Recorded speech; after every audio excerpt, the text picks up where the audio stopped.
evening, people. Welcome to Never a Foul. Look at that smile.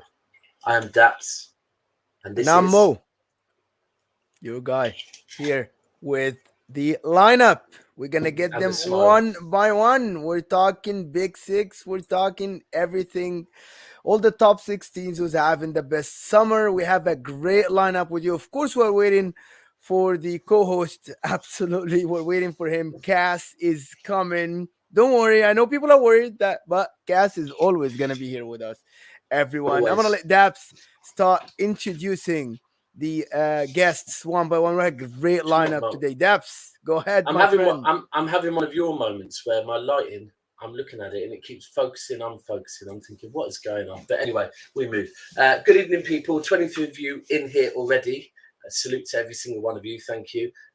Make sure if you're in here and you haven't lit up the thumbs that look like that below, if they're not lit up, give them a quick touch. As Mo said, today we are going to be talking about I hate saying the top six. I really hate saying the top six or the big six. So I'm just going to say the six that people list as the top six. No shade on any other clubs, I promise you. But we're going to be talking on them. We're going to be talking not just about their transfer window. We're going to be talking about their whole summer. We're going to be talking about their games. We're going to be talking about their squads coming into the summer. And we're going to be breaking down, just how good a summer some clubs have got, because some have had better results, some have had better transfer windows, so we really need to deep it and not just look at transfer window only or fixtures only. So for that, we need to get a panel, and we already know. I don't need to introduce one of the panel. He's backstage doing what I usually do, probably, so I can't give him any stick for that whatsoever. But we have to align a very, very solid. And when I say solid, I also mean that their football knowledge is top tier. Top tier. So, here we go. He is ready. He's sporting Norwich's favourite colours. It's the one and only Cassidy. Fuck off. Why are you doing? Right, I will. Ladies and gentlemen, Cassidy. Nah, man. Come on, bro. Come on, man. Respect Let's it. be Respect having ya. Let's be heritage. having ya. I'm done. I'm gone. I don't hate. Some of you don't even have vintage shirts. All right? I've got vintage shirts. They just don't fit me. There you go, Mandy. I had them the first time round, bro. I forget that. How you doing today, Mo, man? How you been? I'm good. I've been waiting for this jersey to show up on the screen. What, this one? Yeah. Well, this one I don't like that much. No, it doesn't represent Tottenham, so I wore this on purpose. Just annoyed. I might actually, I'm not joking. I'm gonna get a Spurs shirt just for Mo with Conte on the back. Yeah, good shout. Conte and with one. Guys, I have 35. No. I have 45 Spurs jerseys in my house. The kit. You're washing the kit this week. Oh, well then, yeah, man. Oh my word! Look how many people are in here. Wow, I just clocked. Right. We haven't even got the actual panel in. So, should I carry on, or do you want to? You bring them in, Cass? No. You want me to bring them in? I'll put. Oh yeah. All right. Another one who's gonna be smashing them top bins in the summer when he's playing Sunday League football. But the other guy who won't be smashing them top bins is obviously Timo Noodles. I was about to say Noodles. But anyways. He's represented Liverpool tonight. He's my guy. He's actually become one of my very good friends on YouTube. So, I even off of YouTube as well. Friends. Monts, my friend. What are you doing? Sturridge. Oh my God. You actually look like Sturridge when he actually got the cut. I'm not even joking. I'll take that. He's been doing that dance backstage for 5 minutes as well. Literally, I've been doing it thinking, fuck me, he's going to bring me on. Jesus Christ. What's he doing? The dog was lazy by the time I come. I'm representing Chelsea today. Whether you like his opinion or not, he's actually a very nice guy. He's actually got some relevant football opinions, and he's not very shameless, unlike some no names. And yeah, man, he's actually been on Never a Foul before. He's actually been on Never a Foul before, hasn't he? Also, he's been on Never a Foul probably as long as you, Cass, to be fair. First time round. Winter Surfer was actually part of our Chelsea team that was running the Chelsea Winter Surfer. Well, he's going to surf his way in here. Winter Surfer's in the building. I'm not going to do the Sturridge dance. I was waiting for you to do it because obviously he's played for City, Chelsea. He's played for City, Chelsea, and Liverpool. So I was thinking, like, are we all gonna just, you know what I'm saying? Are we all now? Stuff like that. Yeah, I'll put my shoulder well, out. maybe. He left us too early, bro. Left us way too early. And there's another one in the background. One, he took your name once. Two, I think he's from the northern side of England or somewhere. No, he supports it's not. Arsenal. I'm pretty sure he's got a northern accent. Going on. But anyways, he decided to have Monts' name and he added a Y to it. Wait, and he's probably I'll got do to this say. one, though. I'll do this one with him, no problem. Oh, you know what? Just get him in. Look. We'll do this one, bro. We'll do that one. Hey, what's this about North of England? What's that about? What's that about? I thought you had when he was backstage, I was thinking, I've heard him before. I swear he had a northern accent, and I swear he had a northern. He might have been putting a northern accent. The only north we do down here is North London. Oh, here we go. He's putting on the accent. He's putting it on. Not at all. You know what? Actually, you know what? There's a song that I like from Arsenal. It wasn't actually Arsenal. A guy made a song about North London or something like that, and they sang it in a stadium. Kind of gave me goosebumps a little bit. It was a very passionate song. That's the one. North that's London forever, whatever the weather. It's actually a catchy tune. I'll give it to you. Unlike most Liverpool chants. Or Chelsea. You got unhinged to draw a bit.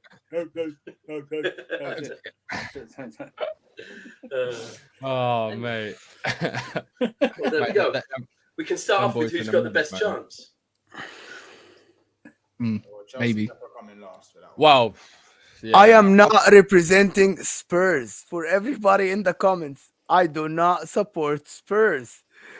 Me having the jerseys had to do with the guy that used to run the team that I run now, and he bought the Spurs jerseys from England when he used to travel. I do not support Spurs at all. I'm just a Conte fan, but I don't care if they win or lose, and I don't care. I mean, we're working on it. We are slowly turning you into a Spurs fan. So whether you like it or not, basically. I'm more likely to be a Liverpool fan because of Mo Salah. Because of here's the narrative. Here's the narrative. Yeah, just cut ties when you feel like it. I'm not complaining. Right. I want to see how many. It's 50 guys in here, but 43 likes. Not too sad. Yeah, I'm gonna big up everyone in the comments, man. Who's gonna, as I do, obviously big up Daniel. He says, if you haven't, hit the like button, subscribe if you haven't. Obviously, otherwise you can't comment. And as Ilyas says, as a Chelsea man called Minerals, let's have it right. You said it on I think he said it on TalkSport as well. Big up Clinical, Timo Werner, Keenan. I don't want to big you up today. Raheem. Who else is there? No, I'm joking, Keenan. You're just a shameless bastard. Alvin Bell. Who else? I big up Pablo, obviously. Big up the panel. John Moore, as always. Yes, John. I hope you're decent. Imran. Who else is down here today? Who is have I said Ilyas? Probably have. Marie Clark, obviously, very much so. Always around. Love to see her around. Yusuf as well. Leonard Narrit, all the way from Thailand. And I'm sure there's many more people as well. Gunavel's just made it into the building too. But yeah, smash a like if you haven't. Did you say 50 people, 43 likes? That's like moving like Gabriel Jesus' shot conversion rate. You know what I'm saying? I'm here for it. I'm supporting it as well. Something like They're not rivals, so I'll support it. Something like Darwin Nunez going to games. What was it? You know what I mean? 80 minutes, 4 goals. Yeah, Darwin Nunez cooked it that game. I can't lie. That was big up Kwasi as well. And Pac-Man. There we go. I think Kaz, don't worry, Kaz, I haven't had a chance to speak to you about that one, but don't worry, we'll get our time. About what one? Nothing. You talk about the free. No, let's go. About the free shit goals. Let's go watch his goals again. Let's see how shit they are. You know what I mean? Let's go. I think the keeper flapped them in. If I'm being honest, but we can talk about that later. We'll talk about your dead club later, man. The amount of goals is Martial when he's back. You know what I'm saying? And you know I don't believe in my man as well. I don't even believe in him, but I just wanted to be shameless. Go on. I'm sorry. Yeah, I'd be my guess. I'd be the exact same way, man. 1 second, I've just got to try something really quick. I might be wrong and I might pull it straight off, but repeat what you just said, please, brother. Well, yeah, I mean, like I said, if I don't, I feel if we get the targets that we deserve, who are Brazilian, by the way, and there's a point I've got to say about that. Rafinha, we haven't yeah. spoken it, but I've heard that is Arsenal's board have drawn up contracts like they think it might happen. Mm-hmm. If we get those targets, personally, I don't see why we couldn't. We couldn't challenge, because if you go back to the game when we played you guys at the Emirates, even Pep said himself that Arsenal, we outplayed you for the first half. You have to just admit that. No, 100%. Yeah, it was unreal. He said it was one of the hardest games, but you have world-class players who finish their dinner. That's as simple as that. Business end of the season, more important than anything. Yeah, that's when we step up. Yeah, exactly. So that happens. If we can do that consistently and we have the freshness and the rotation, and we can do that week in, week out, why won't we be up there? If we can challenge, if we can put City on reins for a half, if we can have that fitness to do it for 2, why? Wow. Sorry. Did I lie? Thank you. So where do you think? You know what? I don't even want to know where you want to finish. We'll leave that for like where you're going to finish in the season, in your opinion. But the key word is if we get the targets. We still got to get a centre. Very good caveat. You got Zinchenko. You got Zinchenko, bro. But he's going to be a left back. He'll come in as a sitting DM, like on an attack. Like, we'll move to a 3 at the back in transition. It's not. I want a proper give me Tielemans. You know what I mean? For 25 mil, just bag it. Yeah. So where are we starting, guys? I think we should. That's why. To be honest with you, I think we start with the easier one, which is, in my opinion, we start with the ones with United. Gas on the left. I just want to get a couple of things out of the way. Oh wow! I want to get a couple of things out of. Are you as confident that Martial is gonna bang them goals like all the Man United fans are talking now and gassing him up in the last week or two? No, I'm not confident in the goals. I'm confident more in the GA spectrum of it all. I don't think he's going to get a number of goals, but I do think he will get a reasonable GA for next season. And I thought that we'll see a lot more goals probably coming, chipping in from other positions, if anything. But I'm excited for him, but I'm not going to say he's going to score 20 goals, man. I'm not like these Arsenal fans that think he's going to get 20 plus league goals in the season when Mo Salah barely reaches 24, 25 in the league and whatnot. So, yeah, man. Lesson needs to be learned for these Arsenal fans, honestly. To be fair, we don't claim them. We don't like anyone saying that's why. Keenan, there you go. He thinks he's going to get 20 to 25. Keenan thinks he's getting 20 to 25. What league? League goals. No. Let me say that. You know when people say 20 to 25 goals, I guarantee you, no one on this board can name me 5 strikers who's got above 25 goals in the Premier League This is alone. the thing. Thank you, bro. This is the thing. When people say in league, come on. Salah's only done that once. Yeah, Aguero's only done that once. That's what these are the best. These are the best. Suarez, Shearer. Suarez already done it once. Drogba done it once. It's not easy to do. I think Henry already did it once as well. Henry done it twice. He's done 27 and 26. And hold on, but there we go. He's done 27 and 26. But then it was his assist as well. It's his assist. Guys. 25 goals means 20 is sufficient. And I still think that Gabriel Jesus can get 20 goals this season. If not close. But if not close. If not close. Listen, because I know people clip people, but if not close, which is, it's like 19, 20, 21, in that range. He's not going to get, in my opinion, based on what I saw in preseason, he's not going to get less than 15. That would be, to be honest, it's not going to be what they're asking for. They are asking for someone who can get them, because the winger last year got 10.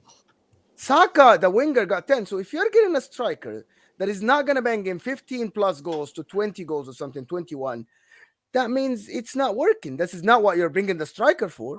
In my opinion, Gabriel Jesus can score at least 20 goals, at least in my opinion. Maybe not 25, as you say, Monts, because it's too much. Yeah, but I think it's 20. I just think people are getting 20 the goals mixed up with GA, and as I said, Jesus is a problem there and all that. But we can't. We need to stop normalizing 20 goals and 25. I've got a question. For Surfer. How many is Batshuayi scoring next year? Oh, now, look, you know what? Let's freestyle. Forget it. Let's freestyle. I can't be bothered with all that. Let's just freestyle. I was going to take it back to Man United, but let's just freestyle. It's going to be more fun, isn't it? Let's freestyle. Probably. Winter Surfer, bro, are you scared at all from Man United and Arsenal, to be honest? Are you scared at all?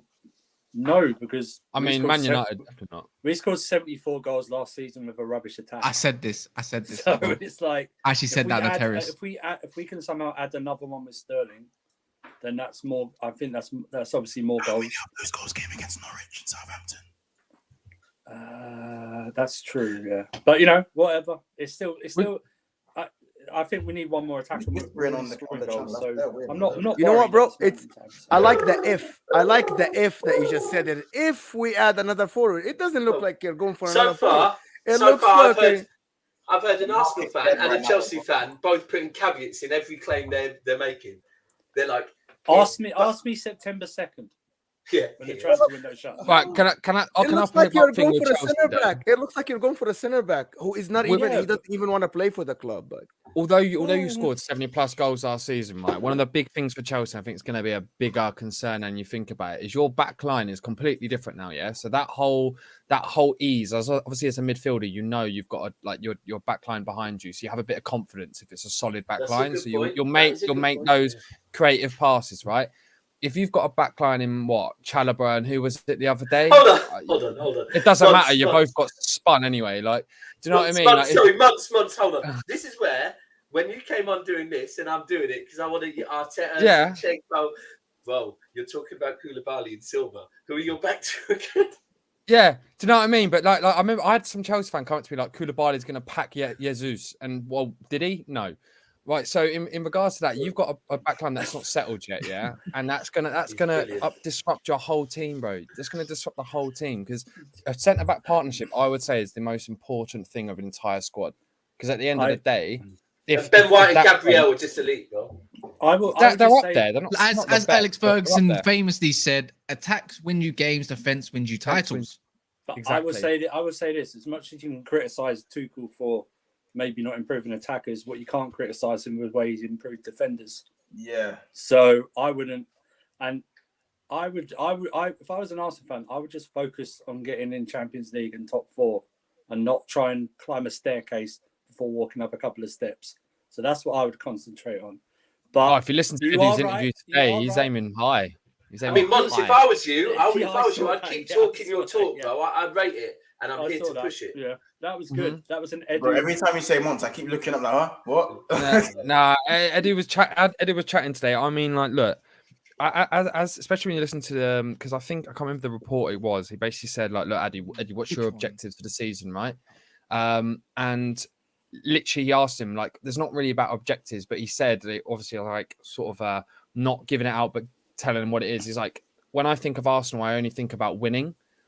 So, like, that to me tells me that they are telling those players to aim high. You know what I mean? Like, it just is. They won't say it to the press, surely not, because obviously then if it doesn't work out, they just get ripped.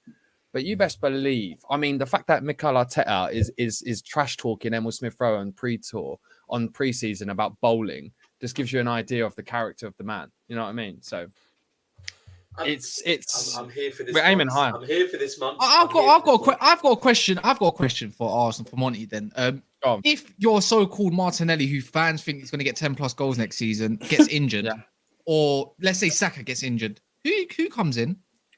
Who come? Okay, but for who? Like Pepe. I'm saying if either of them, that's so shameless from a Tottenham fan. But what's it called? What's it called? What I'm trying to get towards is Smith Rowe would go on the left. You got Vieira that could come in. Oh my god, is that really going to get you over the line? Pepe or Emil Smith Rowe? Or Jesus on the right and the Keita up front. I mean, Emil Smith Rowe is a baller though. Like let's not like throw shade on him. He's a solid player. But I mean, I would agree with you in saying we need a right winger, but we already know that as a club. The left wing was pretty all right, to be fair, because we've got Martinelli and Emil Smith Rowe. Hey, who's playing? Hey, I don't have that. Yeah, 100%. I mean, if Saka comes out, then that's a big one. That's obviously a big loss. But that's like me saying to United, if Bruno Fernandes got injured and Martial with Ronaldo leaving, like, what are you gonna do? It's not the same, bro. It's not the same, bro. Monts. Why are we allowing Man United people to talk about Martial? Hold on. I'm shocked that this has moved on from Man United. Cass just managed to deflect perfectly. This was supposed to be about Man United at first, didn't it? Yeah, you got play Arsenal, Chelsea. Let's go. But there's not much Man going on at United. Man United, is it? So it's like, well, we took your target. We took your target that you claimed you didn't want. No, you got him as a centre back. Cool, that's calm. That's his so position, isn't it? professional. But today he's trying to deflect away from Man United. Let's be professional and stick to it. All right. Well, when you want to talk, when we start talking about coming out of the season, which was absolutely dog. Yeah, and then we have to talk from there. So then you release. We'll talk about they came second the season before to 8th. Oh, whoa, we're not going back that far, bro. Sorry. Then you released. And then when I go back into 4th, you really want to go back? I will do this. All right, cool. Go on, Daps. No. So you got rid of a lot of players. Like, I want you to talk. This was a whole thing. We kind of want to talk about the whole summer and how it's gone down. And listen, I'll be clear. The reason I raised this is because yesterday I got asked about your transfer window. I said, are we talking transfer window? Or are we talking their pre-season? Because they've had a good pre-season. But we have to look at the whole thing. So coming into it, how many players did you let leave? Bro, I couldn't even tell you a correct number. I can get it up, but there was a lot. Obviously, you can Jesse Lingard, Matic, Pogba. Who else is there? Juan Mata. There was there was quite.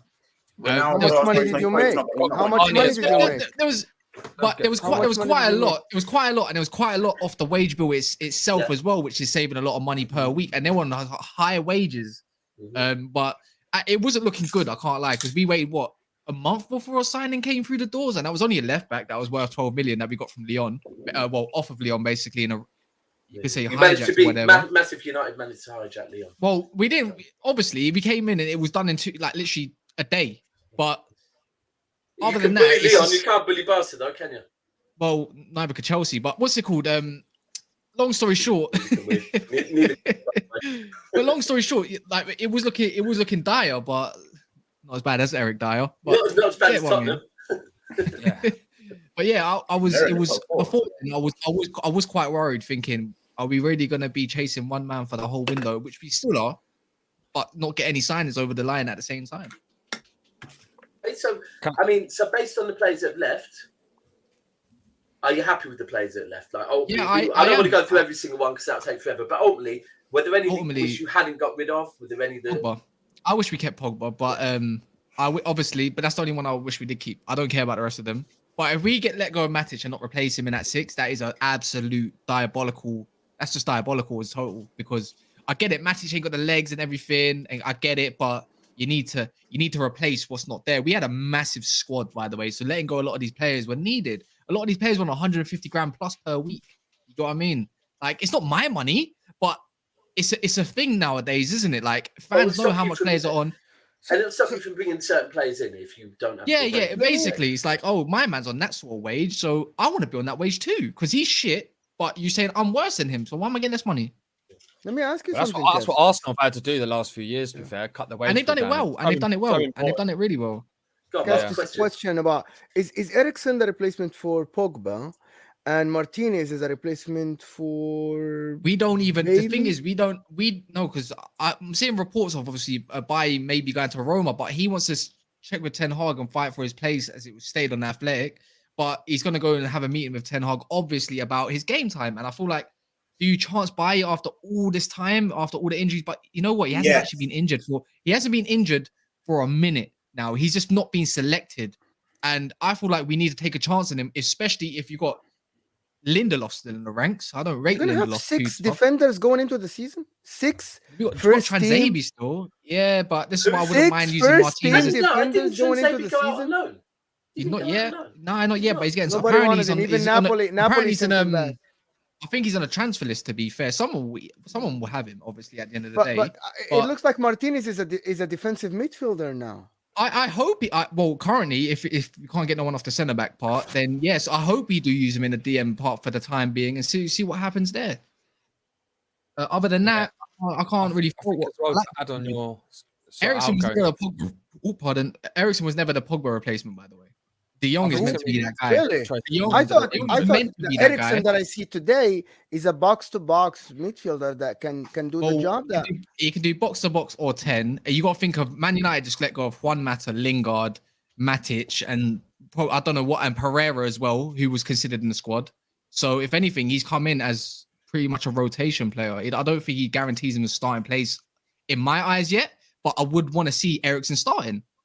I would like to see Martinez currently, for the squad we have got, I would like to see Martinez in DM, and I would like to see Eriksen in the 8 for the time being. Whether it's Donny or Bruno in a 10, I don't mind. I feel like that midfield is a much better midfield than we had last season. Who's guaranteed a start? No, I don't think no one is. I think from the current, obviously, from currently in preseason, in current preseason, we've seen a lot of Fred and Bruno. So you could probably say Bruno is probably guaranteed a starting place for now, unless something cocks up against Atletico or Vallecano, whichever game he plays. So this is very worrying, Cass, to go to the season until now, 2 weeks without having like the fans don't know who the starting 5 or 6 of the starting 11. Did you just say that Bruno is guaranteed a start? I think currently, because he's been playing every preseason game in the first squad collective, like that's been played part. Like you see Marcel, Sancho, and Marcel, Sancho, and Rashford play. That's just starting front three. That squad is molding together to see what starting places are going to happen during against Brian. So far, Bruno, bro. Yeah, Bruno's been guaranteed. I think he's guaranteed. No, he's not guaranteed a starting place in every game. But I'm saying I feel like he's going to start against Brighton at this current rate, unless we see a different midfield or something like that against Atletico or Rayo Vallecano. I mean, it's definitely that Bruno contract, meaning he has to play. That contract saying he's got to play. Shut up. You're not one of them fans, Cass, that don't like Bruno and think Bruno should leave the club, are you? Currently, we never talked about this before. No, Cass is pro Bruno. Didn't you know, Mo? He's pro Bruno. He is. I'm not pro Bruno. No, I'm not. I big up Emad there. No, I'm not pro Bruno, man. Anyone that's actually here, we'll go through the comments a bit later. But no, I'm not pro Bruno. I'm not. If anything, I can't stand the sight of the man because I don't like the way he plays football. I can't stand the way he plays football. I prefer a different type of 10. That's what I like to see. Yes, he gets a lot of goals and everything, but it doesn't really contribute a load to the team, in my opinion, as a whole collective. Because before Ronaldo, the whole team was about Bruno, innit? Everything was going through Bruno. Ronaldo came and he was delivering, Cass. And he was delivering, Cass. Yeah, but you can't say. Listen, my postman delivers, but I don't think he's amazing or nothing. Yeah, bro, just because he got to he's the best they have because they're not amazing, Daps. That's okay, wait. Did he bring us anything? When crunch time came, did he win us any titles? No. So if you're gonna look to that at that part, he didn't do us anything. He just scored a lot of goals and everything. He didn't actually contribute. If you watch Man United games, he didn't contribute to the team as a whole. It was always about Bruno. He came in, he done great, but as a team, as a collective, it didn't work. Ronaldo came in, it was not about Bruno no more. It was all about Ronaldo. It did not work. As a team, you've got to play as a team and get goals everywhere, and everyone's got to play with each other. That's the thing. That's the thing. My postman works. Can't do that with Ronaldo on the squad. Can't do that with Ronaldo on the squad. Just because I don't really rate Bruno like that, I can't say that he's a shit player. He's got ability. He knows where the back of the net is. I'm just eager to see what happens next season. That's all I can really say for Bruno. Before we get into the super chat, I do just have to say, when I went on terrace before the fucking the United City game, the second one, and hold tight Z, said we all know that we've got the real KDB in it, and I was like, oh, that clip, oh my god, I need to still on Twitter. That clip is still on Twitter. I literally sat there going, what? And he didn't get enough corn for that. I know it's an awkward conversation, but you know, and I'm like. Genuinely, and I wasn't thinking, I was like, who the fuck is this done talking about? Bruno, bro. And I'm like, what, bro? Kevin De Bruyne, but listen, I am going to get that clip, to be fair, but we need to put up a super chat. Super chat from Keenan. Hold tight, Keenan. You're always in here, so love massively for the super chat. Really appreciate it. Really, really appreciate it. Appreciate the likes, appreciate the super chats, and appreciate you just watching the mods and everything else. But he's saying the Pirates tearing it up in someone else pronounced that. Thank you, bro. With 22 goals, 6 assists, and he flopped. Man pretending like ETH Martinez, Erik Ten Hag. Erik Ten Hag, Martinez, and Malacia are guaranteed. Yeah, I think that's valid. I think that is valid. I think, and Depay is a very good very good one to talk on as well, because he's Yeah, being linked back to I've your changed my club. mind And I about him. hope. I've changed my mind about him. Go on.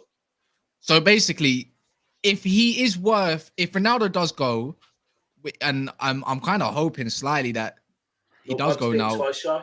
No. Like, I don't mind if he goes Chelsea or something like this. I don't mind it at all. When it, like, I think, like, because of the whole situation now, he's openly, it's kind of bait now that he wants to leave. I don't want them sort of players around the club. Would Pep stand for that? No. He would have got rid of him. Would Klopp stand for that? No, he wouldn't have. He would have got rid of him. He would be like, you know what? In a bit.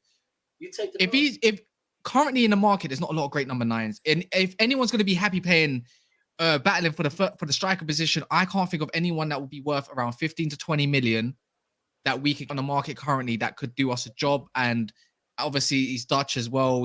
I suppose he's got way more experience. It's not the same. It's not the pie from the LVG days. He's grown up a little bit. I don't really want him back, but if it means we get an option there that don't mind battling out for the 9 position, I will take it. I think that's good business. 15 to 20 million. Why not Jonathan David? See, I like Jonathan David, but we haven't been linked to him, and I can't really speak on the Jonathan David rumors because he can play across the whole front three. And again, he won't cost too much. By the way, he's more of the same. By the way, that's a signing where you look and go, it's something new, but is there anything different than what you've got? Not really. Yeah, no, but it is because he can play. He can cover left. He can cover right. He can cover striker. I think it's a perfect scenario. I would like him. I think he's like signing up and coming. I wouldn't mind taking a chance on him, especially when he's not worth that much. So, guys, we're not linked to him. Firstly, thank you to everyone in the comments. Yeah, my mic is moving mad. My mic's moving off of here and not off of this. So give me 2 minutes. I'm going to leave and come back. Yeah, man. I'm just gonna. If that's the case, then let me go through. The Arsenal blueprint says Victor Osimhen is 85 million. Someone said they didn't really rate Osimhen too long ago. Bruno got 18 goals, 11 assists in 2021 to secure you guys second place in the league. And guess what? I can throw shade because what did that get us? Did that second place trophy? No, it didn't. There's no such thing as this, bro. If you're a Man United fan, you can't tell me like I'm from the United days of glory, bro. I'm still got that mentality that we need to win, but I can be realistic. Second place, but where's the trophies to show for it? If Arsenal finished second place, right, and they didn't get no trophies, that might be acceptable. But for me, that's not acceptable, bro. You know what I mean? Silverware's got to come with it. Like if that's Chelsea, I actually know what Surfer, better place. If you finish second with no trophies, are you gonna start glamorizing? Oh, we finished second. We sacked Ancelotti for finishing second. So this one I don't glamorize second. I wouldn't even big up second. If second came with the Champions League, then it would all be with the champ. That's the only way I'd accept it. The second is first place loser.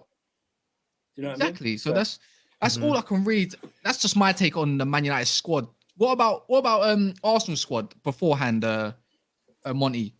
Was you rating it? Like, did you like it? Are you quite happy with your your transfers at the moment? Yeah. No, I definitely think there are still things to improve on. But what I do like the most about this window is there's a clear plan. Like there is a very and that carries on from last window as well, where we were the biggest spenders, and it's the same sort of profile, same sorts of players. But now we're actually getting quality players. I think we sort of filled in the gaps last season, and now it's a case of getting the finishing touches which can glue it all together. I still think there are some holes though. Just mainly that midfield, and like you said, if Saka does get injured, it's looking like Pepe is going to have to come in and step in for him. And I do think we need another right winger. I would love Cody Gakpo personally. I've been watching him a while, and he's an absolute baller. Moves like Robben, he's got the physique of Henry. I'm not saying he's like Henry, but that's the profile of the player of him. It's just an unbelievable player. I'm totally clipping that. You said he moves like Henry. No. I said he moves like Robben. He's got the physique of Henry. I don't know where that's coming from. Where's that coming from? It's Daps, isn't it's coming from me. It was called daydreaming, and I just heard someone talking a whole heap of madness. So I thought, wait, what player? What player moves like Henry? No. Listen, I didn't say he played like him. You just you can't. No, you definitely said that. Did you not hear that? I heard that. I heard that. No. I literally said he moves like Robben, but has the physique of Henry. Yeah, that's what you said. That's exactly what I said. Yeah, that's exactly what you said. Can I read what an Arsenal fan said? By the way, if you don't mind. Go on. So an Arsenal fan said called EBL 2017 said he basically said the starting 11 for Ramsdale, White, Saliba, Gabriel, Zinchenko, Partey, Saka, Vieira, Odegaard, Martinelli, Jesus. That's Liverpool and City level. Also top depth in reserves such as Tomiyasu, Nikita, Tierney, Xhaka, Smith Rowe. The next key step is to add to that depth to maintain team dynamics. The biggest difference between Arsenal, Liverpool, and City is that they don't have 2 players for every position. That's the biggest issue Arteta has at the moment. And it's why he has to continue to sign players to enable the consistency of performance. Basically, he just said that starting 11 is on par with City and Liverpool. No. Look, I think there's on some their valid... day that compete with anyone. Oh, bro, no. Hold on. On its day, come on, it would though. Like, No, bro, hold on. Monts. Go on. You don't want me to play this. I won't play it again because I've cemented it in my head what you said before. Pretty much what you said is, for a half, if we can keep the pressure on City like that, why can't we challenge? Bro, 38 times 2 is 76 halves of football. You're picking up on one half of football. So for me, and we have to be real on this, and people, I generally start shows off back in Arsenal nowadays, but things happen and it changes very quickly. But that half, you also have to remember, I think that was our 2nd or 3rd trip to the capital in like 6 days or something. Yes, your players still had less games than our stars like Saka. Saka, played more minutes than your players were doing in the league, about 28, 30 games on average. Okay, fair enough. Were doing like salute Saka. 36. That might be why Pep's got his own. But ultimately, that half, ultimately. No. But I'm just saying. It's a. But you know what? You were good that game. You were very good that game. To be fair, we got lucky that game. That was like the hand of Rod against Everton. We got lucky. Sometimes you make your own luck. You keep going till you score goals, and we learned off of the best. And was it luck or was it slack from a team who played well and let it go? Was it immaturity? It was immaturity. They don't need to do. But here's the thing. But no, Monts, here's the thing. No, it wasn't. There was immaturity amongst your ranks as well. There was things that were done that didn't need to be done. Gabriel Martinelli missed the open goal, bro. He missed the open goal. Also, Gabriel committed fouls he didn't need to commit as well. But it's immaturity. He's young. He will grow. And I'm not knocking him for it. But here's the thing. That was Arsenal playing at their best against a City that ultimately weren't on point, right? And yes, you were good that day. But you have to firstly get your starting 11. Now, for you to, Monts, me and you are happy to do a show where we're looking at your best starting 11 against a City best starting 11. If you honestly think your best starting 11 is on par with City's best starting 11 minus 1 position. Is that what you're saying? 2 positions. It would be the centre mid and a right wing. What? Okay, Monty. Let me just tell him something. Number one, Monty, I just want to understand something. You think that any of your players will get in the starting 11 of City or Liverpool, like right away? Any player? Name one player, and he will get all the minutes. Jesus and Zinchenko. No, it's and that they low. weren't even starters at City. No. They were in the business end, to be fair. Exactly. What I mean is like someone will come in from Arsenal. No. Yeah, and to Salah or to Mahrez. On the left. But Saka can go on the left. He's not just a right wing. Like Saka. He has. Saka's our left back. I would definitely put Saka over Jota, 100%. I would as well. Yeah, get in the starting lineup. He has to change his position to get into the lineup. He has to change his position. You know what the difference? This is the difference. We're just fucking shocked in the middle of the screen. Let me ask this. Yeah, Saka, right? When he goes to Liverpool, Saka starts on the left winger. Yeah, like we're left wing. But let's deep the level. No, he doesn't. He's not better than Diaz. No, he's not. He's not better than Diaz. Yeah, no, we don't. No, you know what? I'll give you that one. But Diaz was our no, nobody does. No, I rate him over Diaz. No, I do rate him over Diaz. It's not about Diaz. Yeah. But if you go to City, Saka's a left back, bro. No. Put Saka into. Wait, what do you mean? No. Who's he starting over at City's front line? Who's he starting? Mahrez, easy. Oh, what? Oh my god! Oh my god! Mate, I'm not even joking. Mate, I'm not even joking. Send this to me. Send this to me, please. That is One of Monts, the I love you, man. best Monts, I right absolutely love you. wingers I love you, in bro. the world. Mate, literally, no, listen, right? If you put Saka in City's system, bruv, he absolutely I'm cooks, getting bro. one Yeah, more. so does Mahrez, bro. Absolutely. So does Mahrez. Yeah, no, Breaking news, so does Mahrez. Mahrez is good, but I'm telling you now, Mahrez But is not good. Saka. better But than not Mahrez. Saka. He's He ain't no world Saka, bro. class. Bro, Saka, mate, okay. Can Mahrez Okay, do what Saka okay. does and play anywhere on a pitch and be the best player? No, on the that's pitch? why we play Saka at left back.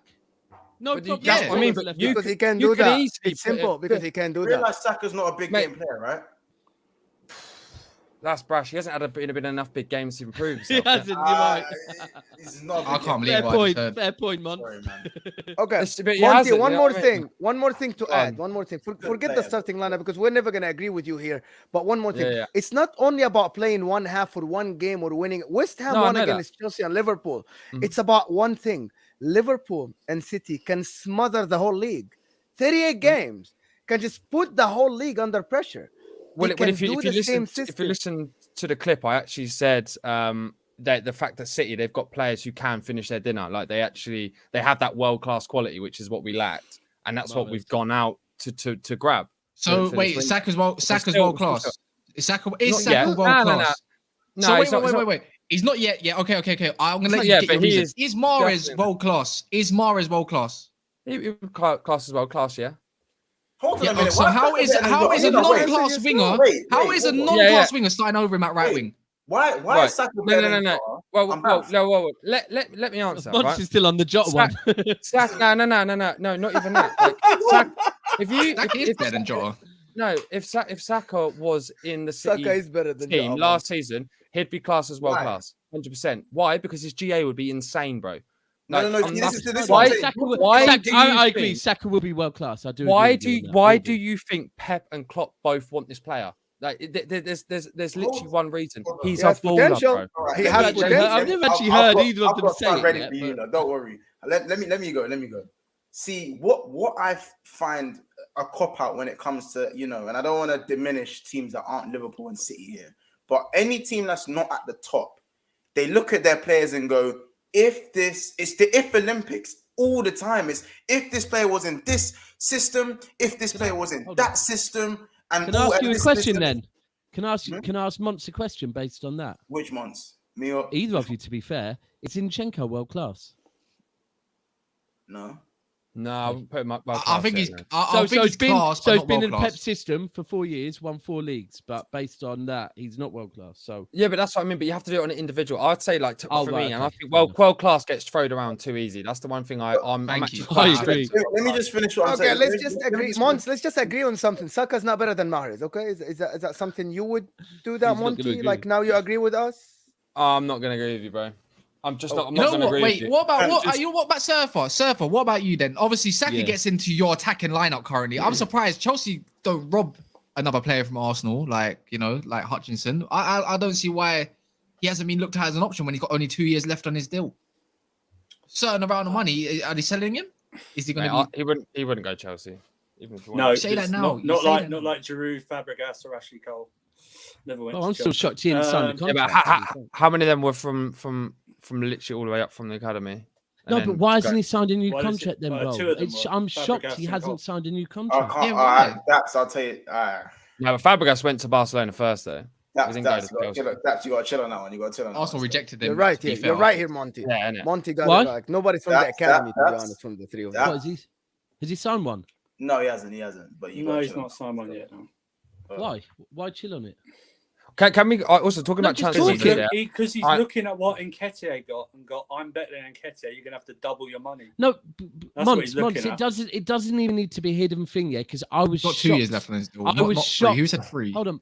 Listen, this isn't me sending shots. I honestly thought he'd signed a contract. So when I heard he hadn't, I'm like, I don't get it because this guy I thought was loyal to Arsenal. So if someone knows why and there's a reason, I'm cool with that. Oh, It's right. not gonna... Yeah, no. So Edu had the interview today, an update on the talks. It's progressing really well. Like the To be players fair, Mario happy. told me that on It's lit- Saturday. Yeah. Okay. Yeah, there's not really a sort of an issue with it. It's going to get signed. It's just a case of the details now.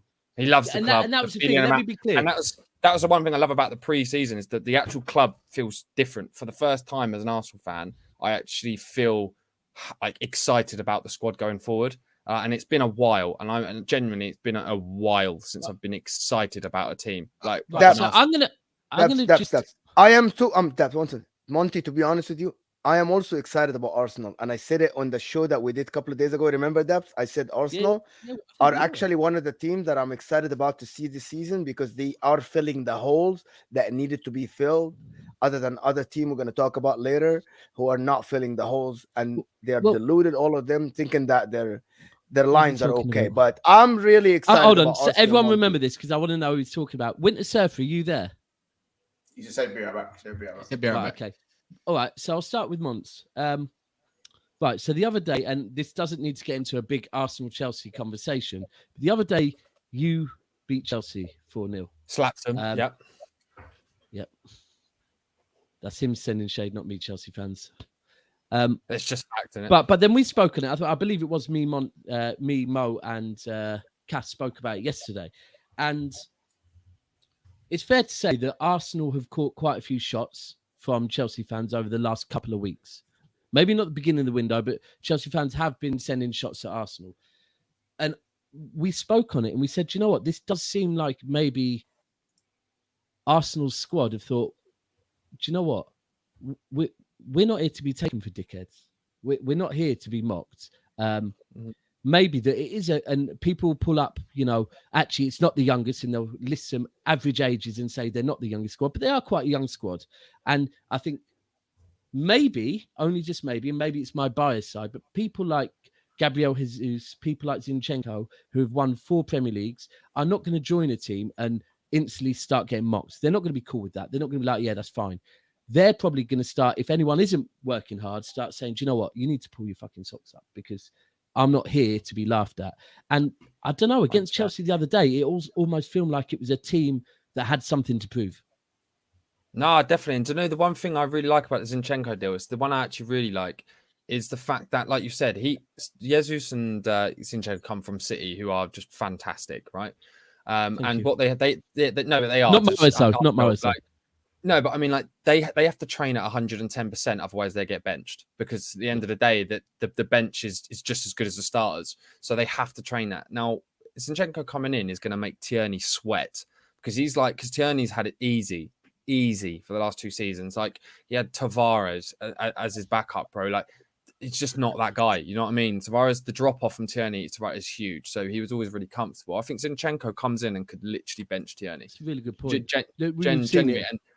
And every City fan in here will tell you that most seasons Zinchenko starts at very least second fiddle, and by the end of the season he's worked his way into the team. So it's a very good point that he is. Well, he was the reason you won the league, if you think about it. When he came on against Aston Villa, he changed the game. Yeah, I've used that slightly. Maybe not that he's the reason. Can I use something? He was relevant. Well. Right, he was a big part of it. Let me use something. Let me use something quickly. Yeah, there's 130 of you in here. Big up that, yeah. And there's only 89 likes, and I guarantee there's at least 50, 60. Actually, I'm gonna say as much as 75 of you guys in here that have not liked the damn video. So I'm gonna take a little chip out of Monts' book. I'm gonna rip out a page. I'm like, smash the like button. It's free. It looks like this. Get us to 100. I think, how many are we off? We're about 90 off. We're about 10 off right now. Show some respect to the channel. Show some respect to the panel and all sorts. Smash a like. It's for free if you don't mind. Smash a like if you think Saka's going to sign a contract. Smash a like if you think Morris is better than Saka on the right wing. You know what I mean? You catch my drift. So, where can we? So that's Arsenal side. I think if we just quickly with Monts, how are you? Overall, you happy with this summer? You're happy with your results? You're happy with you will be happy with the results, just if it's off that one result alone. But the window. No, I think as a whole, I think I was really happy with the window. I think there's still more to go. The results wise, the thing I'm more pleased about is the cohesion of the team and the way that the team have marketed it. I don't know if any of you have actually seen any of the marketing coming from Arsenal while they was on tour. It's very good with marketing, though, bro. I can't rate you on marketing. That's what you do specially. You're the best at that. Let's be honest. Yeah, and it's just really good. Like the way that they put the fans together. There's a good atmosphere. So that's what I would say. And I'm actually just buzzing to be at Leicester at the Leicester game and just watch it. I just want to be there. So. All right, so you're happy. Overall, let's give it a quick rating. Overall, and this isn't just transfer window. This is transfer window, preseason games, How are you feeling out of 10? Okay, so far currently, I would say about a 7. I think there's still chances, and if we get 2 more signings, I think in that right wing and centre mid, it could be a 9-10. Okay. Yeah. Right. I've got a quick poll reveal as well before you go on Daps. I ran a poll saying how many league goals will Gabriel Jesus score this season? 10 to 15 said 50%. That's the highest. 16 to 20 goals, 33%. 0 to 9 goals, 9%, and 21 plus 7% out of 141 results. That's fair. That's There fair. you go. Okay, so I guess moving on from that, people keep smashing those like buttons, please. Looks like this or this. If it's like, can I drop in something? There's just a little bit of breaking. So it's from Chelsea. It's the Todd Bowie, the chairman's hosting a big dinner for all the 19 executives in the league. Is Barcelona invited to the dinner? Oh yeah, they got declined. They're not allowed in. And I've just seen his tweet, and it's great. And it's just someone's like tweeting at his space what's going on. Basically, going to be like, thanks everyone, thanks for coming.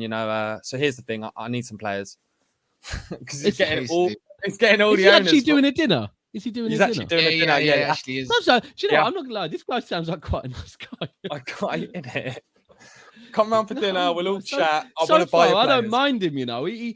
When Barcelona were pissing everyone off, he jumped on a plane and went over and kind of faced the guy face to face, which I rate. Now he's inviting everyone over for dinner. Thinking, do you know what? This guy, he's doing his work ethic is better than Cass. Like, this guy's pretty cool. But anyway, let's move back because again, Cass deflected. We need to finish off, Cass, talking about Manchester fucking United, bro, or Norwich, shall we say? Oh wow. So, well, what do you want to know? Do you want a rating? I'm gonna guess. Yeah, look. We all know. We know you've had a great. As far as you thought Mahrez was better. You think Saka's better than Mahrez. You have no leg to stand on, bro. Anyways, let's go. Let's keep going. So, Battle of the Norwich kits. Right. So,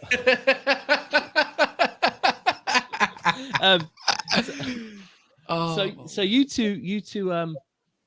We're going to leave the poll for a little while, Charlie. Hold tight, Charlie, in the cut as well. Need to chat to you, Charlie. We know that Man United have had a very good pre-season on the pitch. I couldn't deny that. Immense. Yeah, it has been. It's kind of made everyone think, okay, Ten Hag does know what he's doing. He already shows like he knows how to get the best out of players. That is the one thing I would say. I'm slightly scared though, man. There's a point that scares me. You know what scares me is players always. It's not just manager bounce. It's will these players start switching off like they always do. You know what I mean? Like they've impressed and everything, and then it's like you've gone from there. Now you've gone back down to that comfortable level. I just don't want to see that. But that's the thing. That's down to the manager. Anyone can have a good preseason, but this is the thing. And like, there's players you can look at. Sancho, I think most people that actually have some football knowledge think Sancho is a good player, right?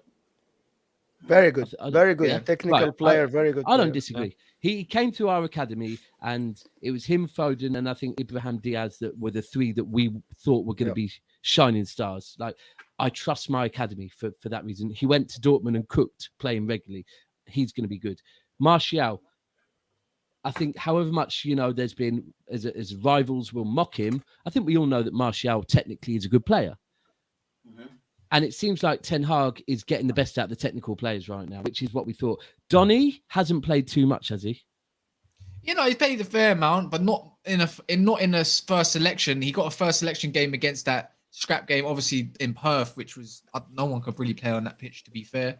But other than that, he came on, done well when he came on for Scott McTominay at the half-time for 15 minutes, or was it just before, something like that. So he's got a fair share of it, but he's still got a long way to go to impress. Yeah, I think right. So ultimately, we can say that if we were basing it on games, United are going to score highly. But then we have to go back to you let players go. You need players because. So then it's your transfer window so far. And I'm not asking you to rate the transfer. I want you to rate the overall summer, and take into consideration. So do you need a lot more performances? Yeah, we do. Do you need a lot more? And therefore, we need way more. No, I'm going to give it right now. Based on how good you've looked this summer, what else do you need and rate your summer? We need obviously we need more signings. Not even just Manchester United fans can say that. Even people that are looking from other clubs can see that there needs to be more. It's not perfect. But as a whole right now, I'm going to give it a 5 out of 10. If I'm being honest, I feel like there's another. That's harsh. No, it is a 5 out of 10 because I can't trust this group of players just yet. We're one injury away from up top from it going to Elanga or someone like that hasn't looked impressive. One midfield injury away from, I don't know, like in that defense. Imagine Fred gets injured. Who we put in there? Scott McTominay? Anyways, Martinez might have to go into that position as Mo highlighted as well. And yeah, man, I don't know. I'm gonna have to say 5 out of 10 because there's still a long way to go. Until we play Atletico, until I see another signing coming, then maybe that can change. This Saturday, I think. Ooh, that's an. Do you have any youth players coming? Because I keep hearing about this Hannibal guy or something. Is that Hannibal? No. Maybury. So Hannibal or Maybury, he needs a loan. I think there's a lot of talent in that player and there's a lot of fight in it, but he needs to be refined. So yeah. for me. But if I say if any players are ready for me right now, it's I'm throwing Laird in there, Ethan Laird in there. I feel like he's probably got a little bit to go, but I feel like he can be nurtured a little bit. Don't think he's ready for first team. No player is, and I think Pelestri looks out of all the wingers. To be fair, Pelestri looks like the came on and got sent off. Fish. I think. Yeah. Other than that, there's another player I'm missing out. I think Ghana as well. I feel like Ghana can be. I feel like he's gonna get loaned. I feel like he's gonna get loaned out. But that's the only players that are really ready for the first team. And Alvaro Fernandez, but he's getting loaned out anyways. So 5 out of 10. He hasn't featured. 5 out of 10. But other than that, Amad's very. I think he's gonna have a great career, but he's not ready. Garnacho, I haven't seen a feature, so I'm gonna imagine he's gonna go on loan as well. He's not ready for the first team football. A lot of these players are not ready for first team football at the end of the day. By the way, when's the squads actually announced? I'm gonna say probably straight after the last preseason game. You have to announce it, but you're gonna have. I think your final selection can be up to the transfer window, isn't it? Your Premier League. And I mean, it can be, of course. And youngers, I believe, if they're under a certain age, you don't have to register. It's under 21. Under 21. Yeah, I kind of learned that at her Football Manager, but yeah. Right. Okay. So I you know what, Cass, I respect it because the one agenda I've had against United for so long is don't settle for mediocrity. So for you to say 5 out of 10, I salute that. Where are we going next? We're going Spurs. Chelsea. You know what? We need to get a soundbite of that. Actually, do you know what? Get some celery on the screen. Hold on. I think we might. Bear with me, caller. Oh no, it's been removed. Oh, we have got one. We'll get it. Chelsea. Up the Chelsea. Pause. So, tell us about your window. Incomings and summer as well. Okay, so incomings fantastic. Sterling, brilliant. One of the most underrated and disrespected footballers in any generation. I would agree. I think fantastic. Most would agree. Improves our forward line, but that doesn't take a lot. Koulibaly. Very good signing. Very good signing. People might say 34 million for 31-year-old, but it's just this day and age. I think that's still a good price. 34. And if the guy above you's team got Koulibaly, I mean in Tottenham, by the way, Mo. Winter Surfer, I want to ask you something. Like people saying that 31 million for a 34 million for a 31 years old is too much. Yeah. The problem, I think, is the 5-year contract because he's going to be 37, 38 by the end of the contract. Ooh, that's the problem. Yeah. Because let me tell you something. If Van Dijk is sold today, and Van Dijk is 31, right? If Van Dijk is sold today, you're not paying less than 50, 60, 70 million for him today. And he's 31.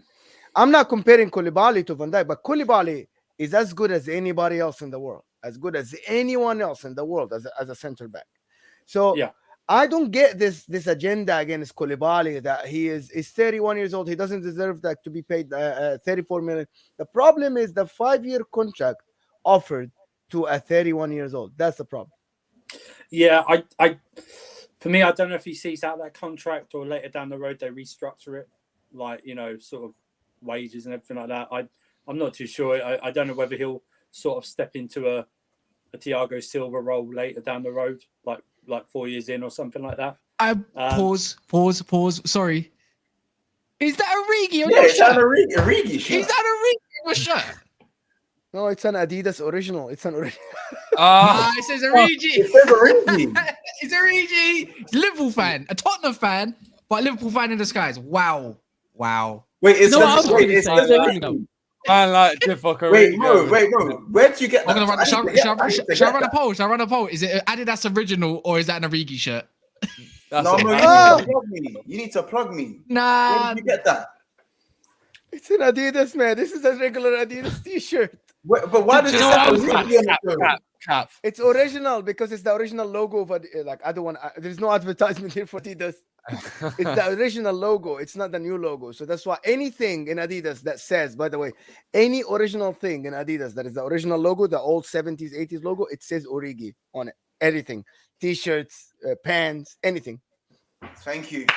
Sorry, just one thing that made me chuckle is when don't let them say it's a bad shirt. It's a beautiful top. Don't let these guys around. I know. Do you know, they're just trying to run agenda that I have. No, bro, I understand. You're not a Liverpool fan. You're a Tottenham fan, bro. Honestly, I'd never accuse you. It's all right. But when Winter Surfer, when you were just speaking about, or when that conversation was about how Koulibaly's been offered a long contract for a 31-year-old. Yeah. A certain individual on the panel. Honestly, I've got no agenda. I like you, and we dance together, and I want you to always remember that we dance together, Monts. Yeah, you had a little chuckle, but they just took it out of your book, bro. Like, we can't laugh about giving elder players big, long-ass contracts because it's what you lot do. I mean, that's a 3-year contract compared to a 5 is a very, very big step. Ozil. I mean, yeah, Ozil was just a myth, though. That's not even our same board we've got now in it. Like, it is what it is. But it's a valid point. I think that's mental. I didn't realize he was on a 5-year contract. Fucking hell, man. I think Koulibaly is a very good signing, by the way. I think he is I think when everyone's like saying they don't know if he's going to fit in, I think a mature player playing alongside Thiago Silva, they're going to know how to play football together. It's like either of them can lead. He's on 100. He's on 140 grand a week. Is that it? Something like that. Oh, yeah. bad. Yeah. So no, that's not as bad, is it? I don't. Yeah, because I think that would be. I think that would be his only contract. Obviously, it's only 5 years, so it's gonna happen. But I'm more looking at outgoings. Obviously, you lot are really focusing on this, isn't you? You're really focusing because every Chelsea fan I speak to really focus on these outgoings. Like, yes, because I tell you why. This goes all the way back to last summer, right? We got all seduced and all by the Champions League win, right? It papered over our vision of this squad. Bear with me. Brought Lukaku in. Even myself, I got blinded by it. I don't want to listen to this. Yeah, just bring Lukaku in. It's a championship. It can challenge for the title. There is levels of absolute crap in this squad. And the problem is they're overpaid crap as well. So what does that mean? Unlike Lukaku, who actually looked to get out and took a pay cut, none of these guys are looking to do that, obviously, because no one's going to pay them what they're being paid now because of their recent performances. I.e. Werner, no one's going to pay him 275 grand a week for his Premier League performances. Yeah, it's 275 grand a week. No one's going to pay that. We paid that because of what he's done in the Bundesliga. No one's going to go anywhere near that. And that's why I'm looking at reports tonight that somehow he's been linked to Juventus, he's been linked to Leipzig, but on loan. And I'm fine with that. Because what Tuchel did the other day, which I'm sort of still on the fence about calling people out, I think he just had enough. I think he literally broke because he's been trying to get something out of these guys and protecting these guys for the past 18 months. And it's really important to me that the players that want to go, because they will have a negative influence on this squad. And sorry, just to stop you there before you carry on. Have you stopped talking about the Champions League? Why would we ever stop talking about the Champions League?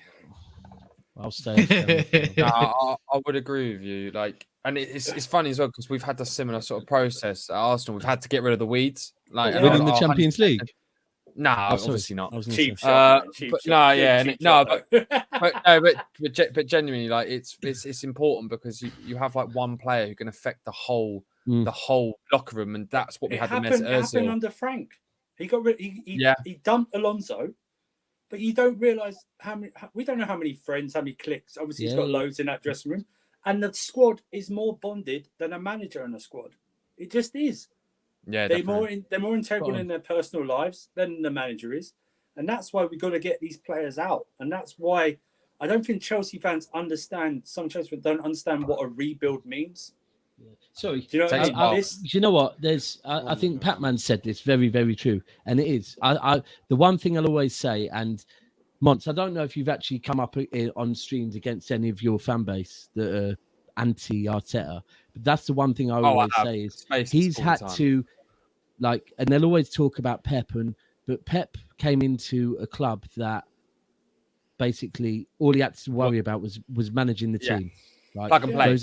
Whereas Arteta has had to get rid of some. He's trying to get the same philosophy into the club, but with so much that he has to get out, and it's very clear. You could see with where he was going with his first couple of players, he was getting rid of. It was like these are players that are not there for the right reason, and he's trying to bring in. I like you, bro. I like you. I see it. This is why, bro. This is why I defend. Look, I thought Arteta when he left City.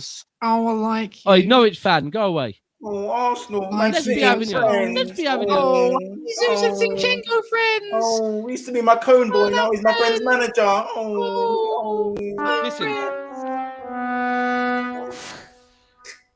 The players I don't need. Oh, friends. But no, it is. Look, when Arteta left City, I thought he'd taken the job at Arsenal a little bit early. I think he'd only had like one season or something under, but.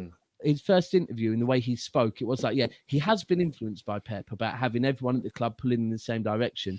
And then all the people he was getting rid of, I got it. And I will always say to Arsenal fans, when they say if he doesn't do anything this season, he needs to go, I'll go, I'm not gonna disagree with you on that.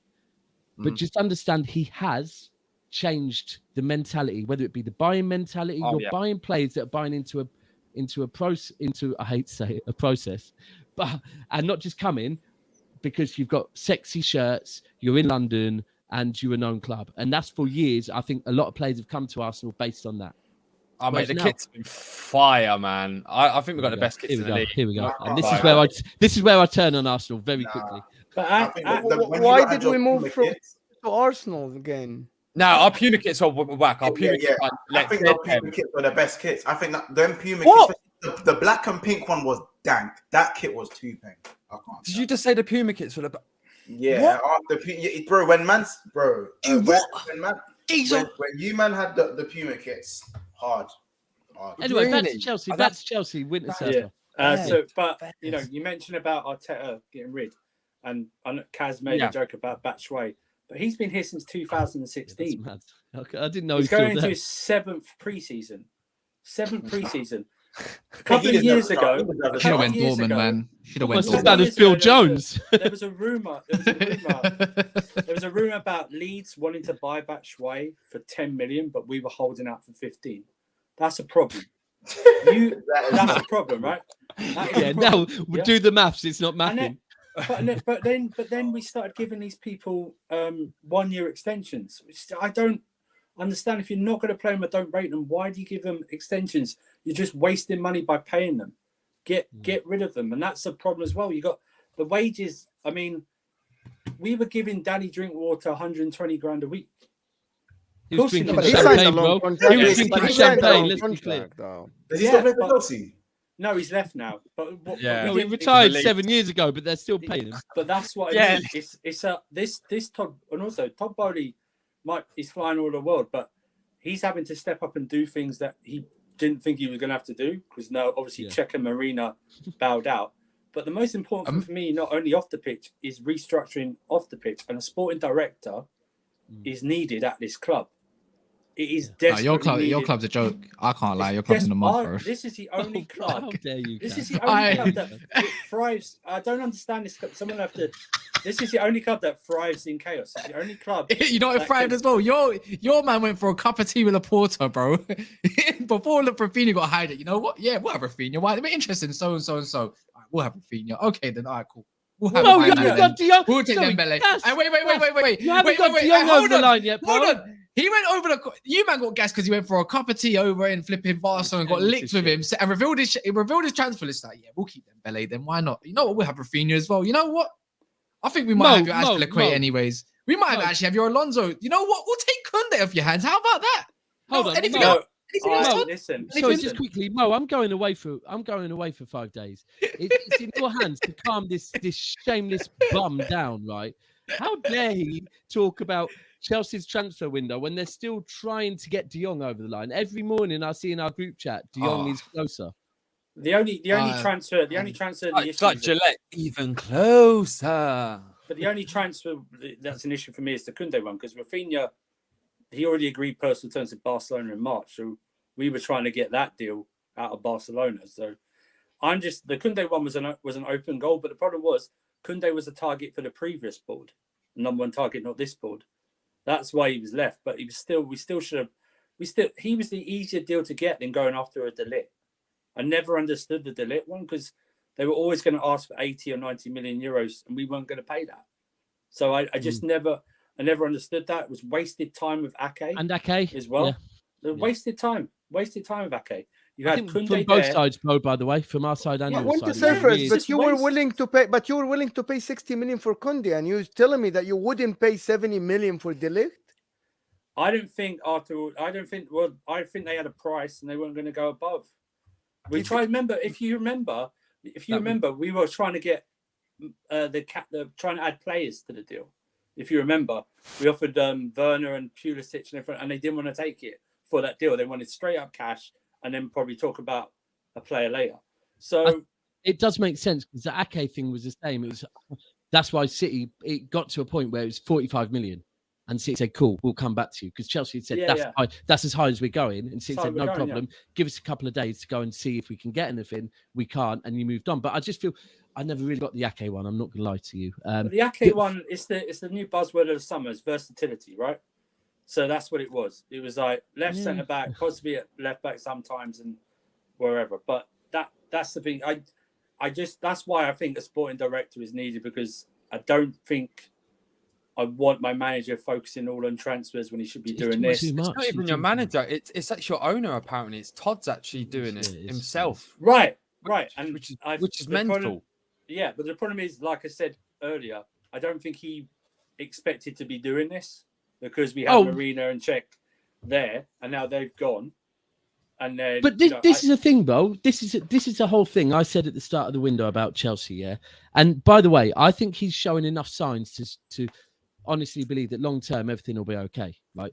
But I did say, when people are saying, look, we all know how Chelsea do business, they'll get things done. And I was like, no, you know how Roman does business.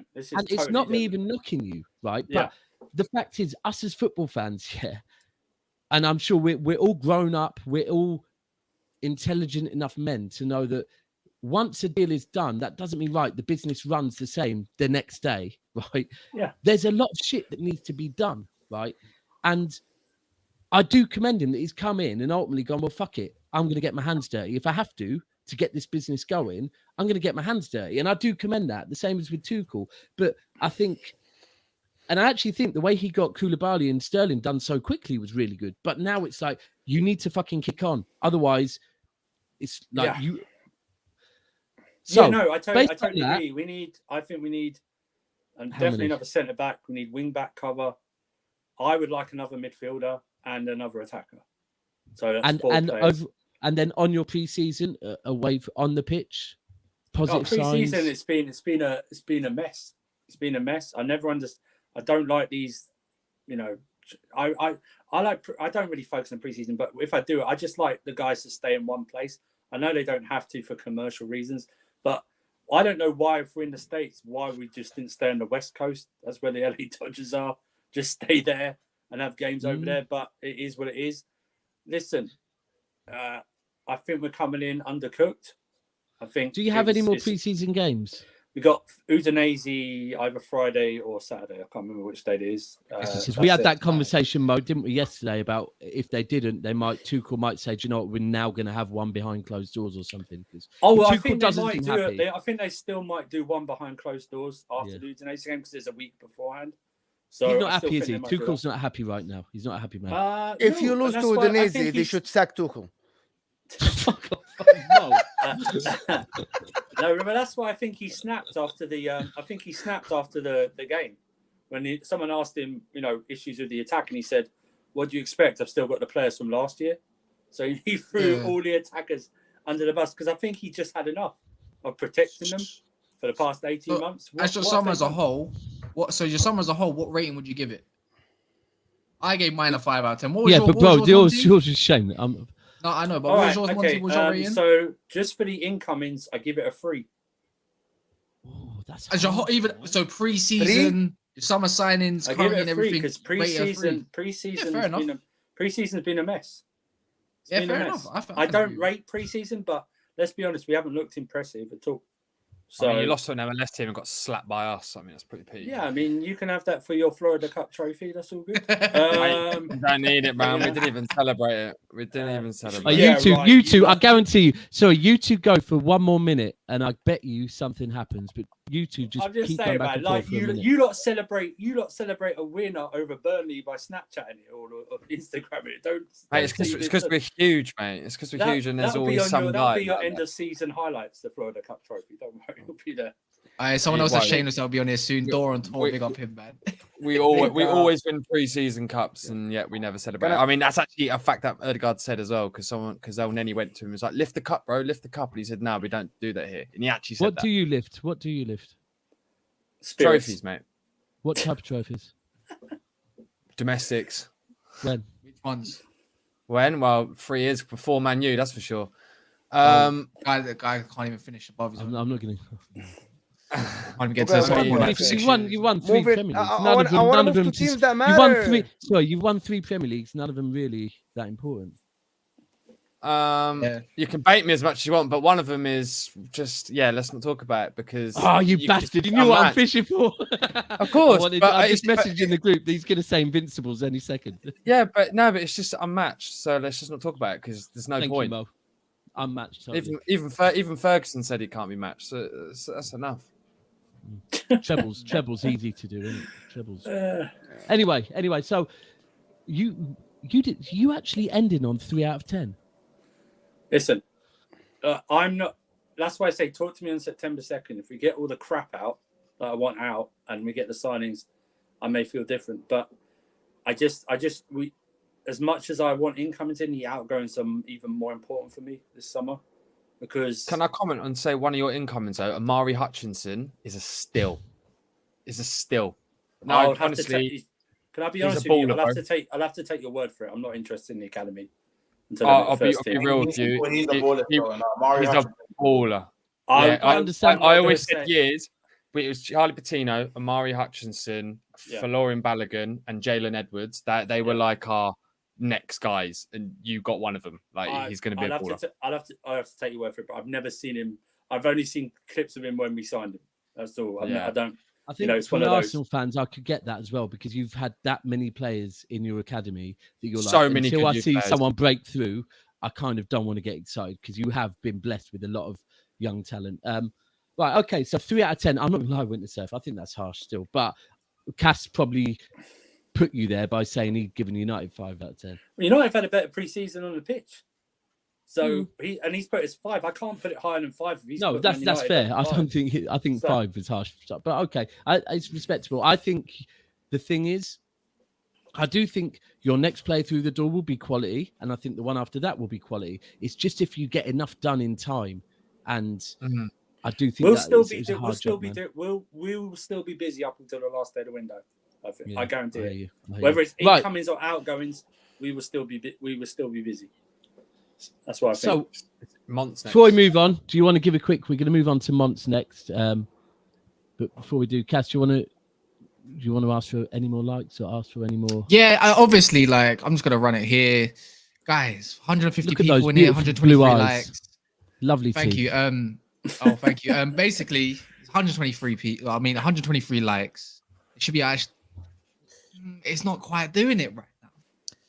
Smash the damn like button. It's not hard. Jeez. Tell you lot again, man. Thank you. Right now, moving to teams that matter. Please. To the title. Yeah, Moving likes to matter. teams that Please, matter thank you. to the Sorry, I didn't mean title. to shout you guys. No, More first like, we got I to talk know, about Spurs. with all due respect to everybody, moving to the teams that actually matter. Monts, Darwin Nunez scoring 4 goals, and Konate, I think, is going to start this season. There is a big thing I want to talk about with you because get Bobby Firmino included. There are rumors that Juventus are sniffing around Bobby Firmino, and they might submit a bid for him soon. Well, there's rumors that they submitted it. It's like a 30 million bid, just under 30 million. It looks like from what I read the Italian newspaper, it looks like they're inquiries. They haven't submitted an official bid yet. So tell me about Nunez, Firmino. Tell me about the preseason, the loss to Man United, who won that cup, their first trophy this season. Tell me about it.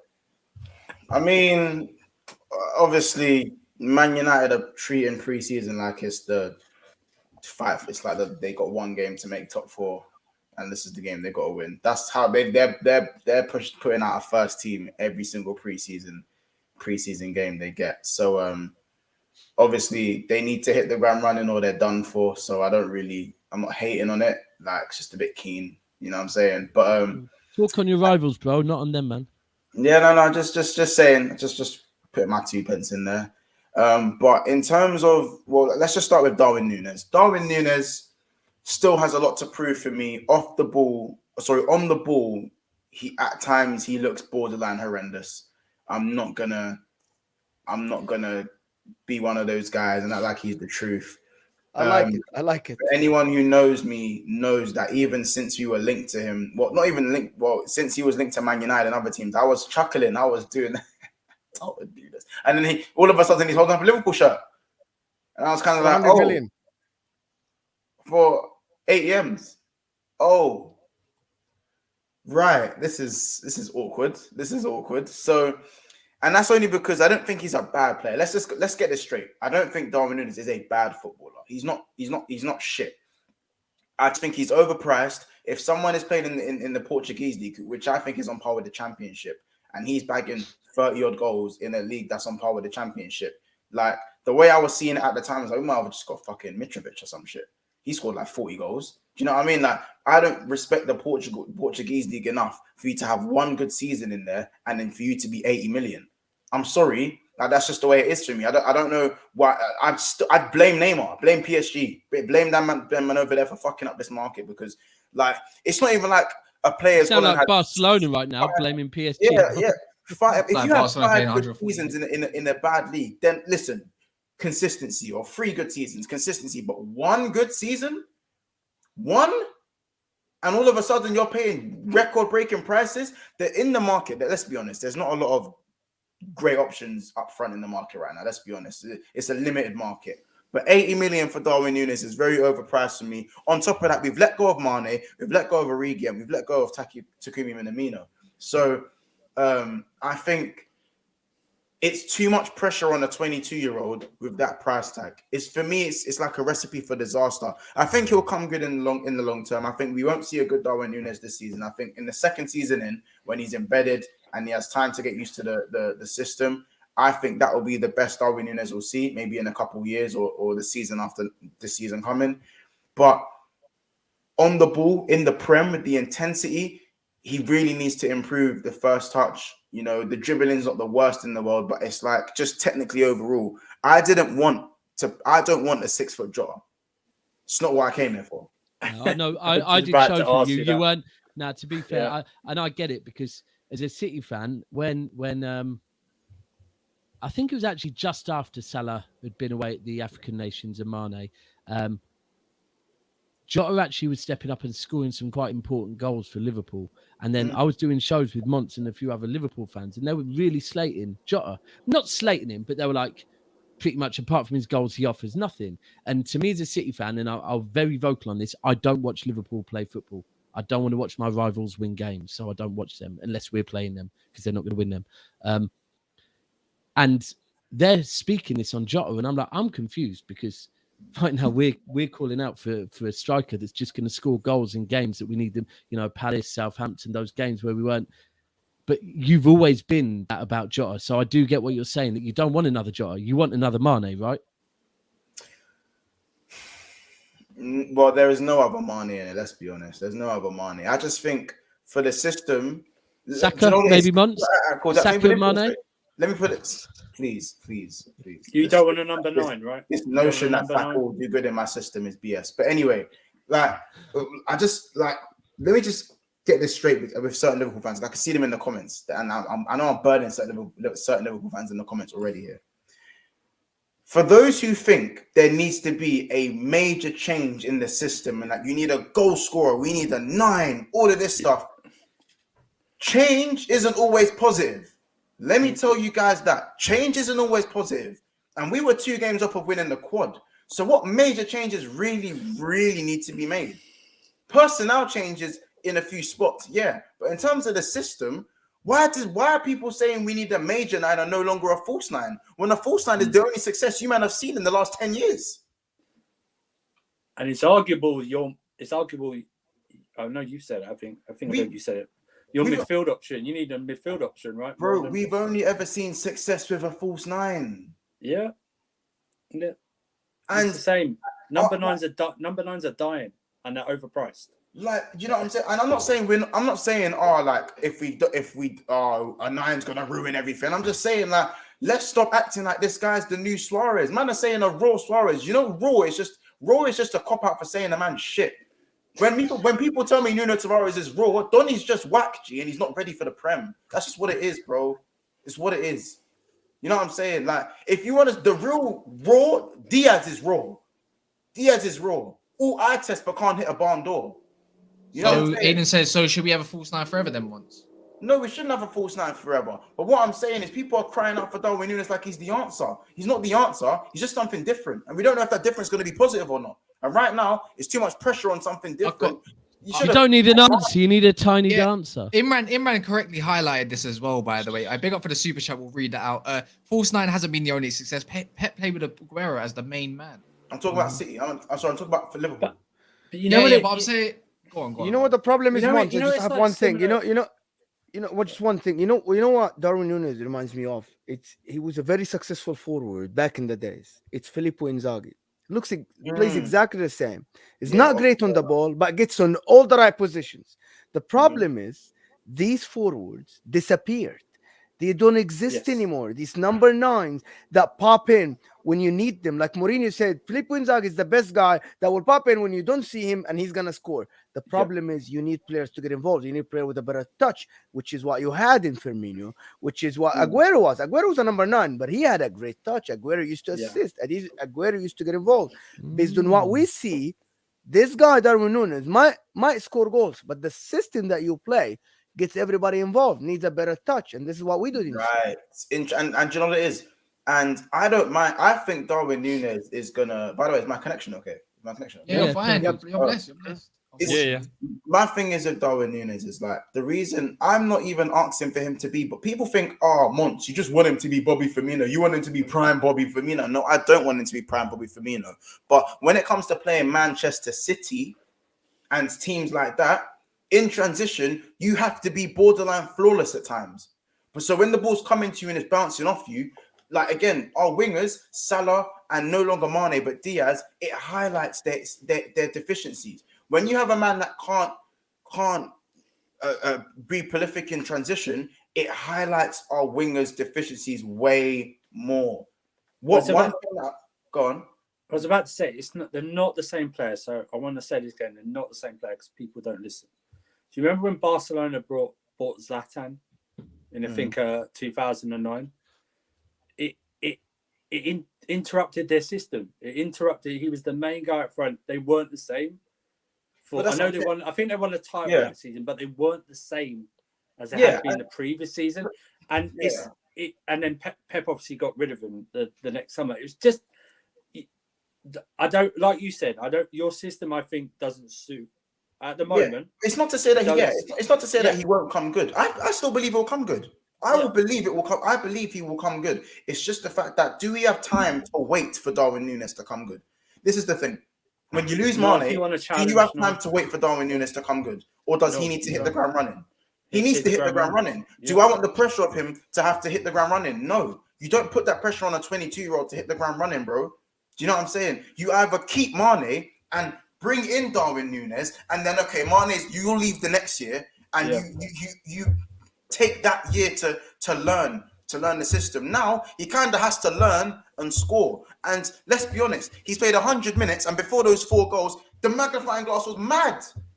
People are analysing this game to every final little... Welcome to our world at Manchester United. Yes, right, and this is what It's about time you man get this smoke. He tweeted, after that second game, when he missed the second open goal, he tweeted resilience. That means Donny's looking at social media, brother. Turn off your phone and score some goals, bro. Learn the first. Actually, Monts. You know what's funny? You know what's funny? Yeah. Before we do that, I need to read out this super chat because I don't want it to go too long. I big up Rich K with the $5 super chat. Big up you. I tuned in, figured it would be a comparison between Spurs and Arsenal squad. So far, it's been anything but that. Spoiler alert: Spurs squad is better.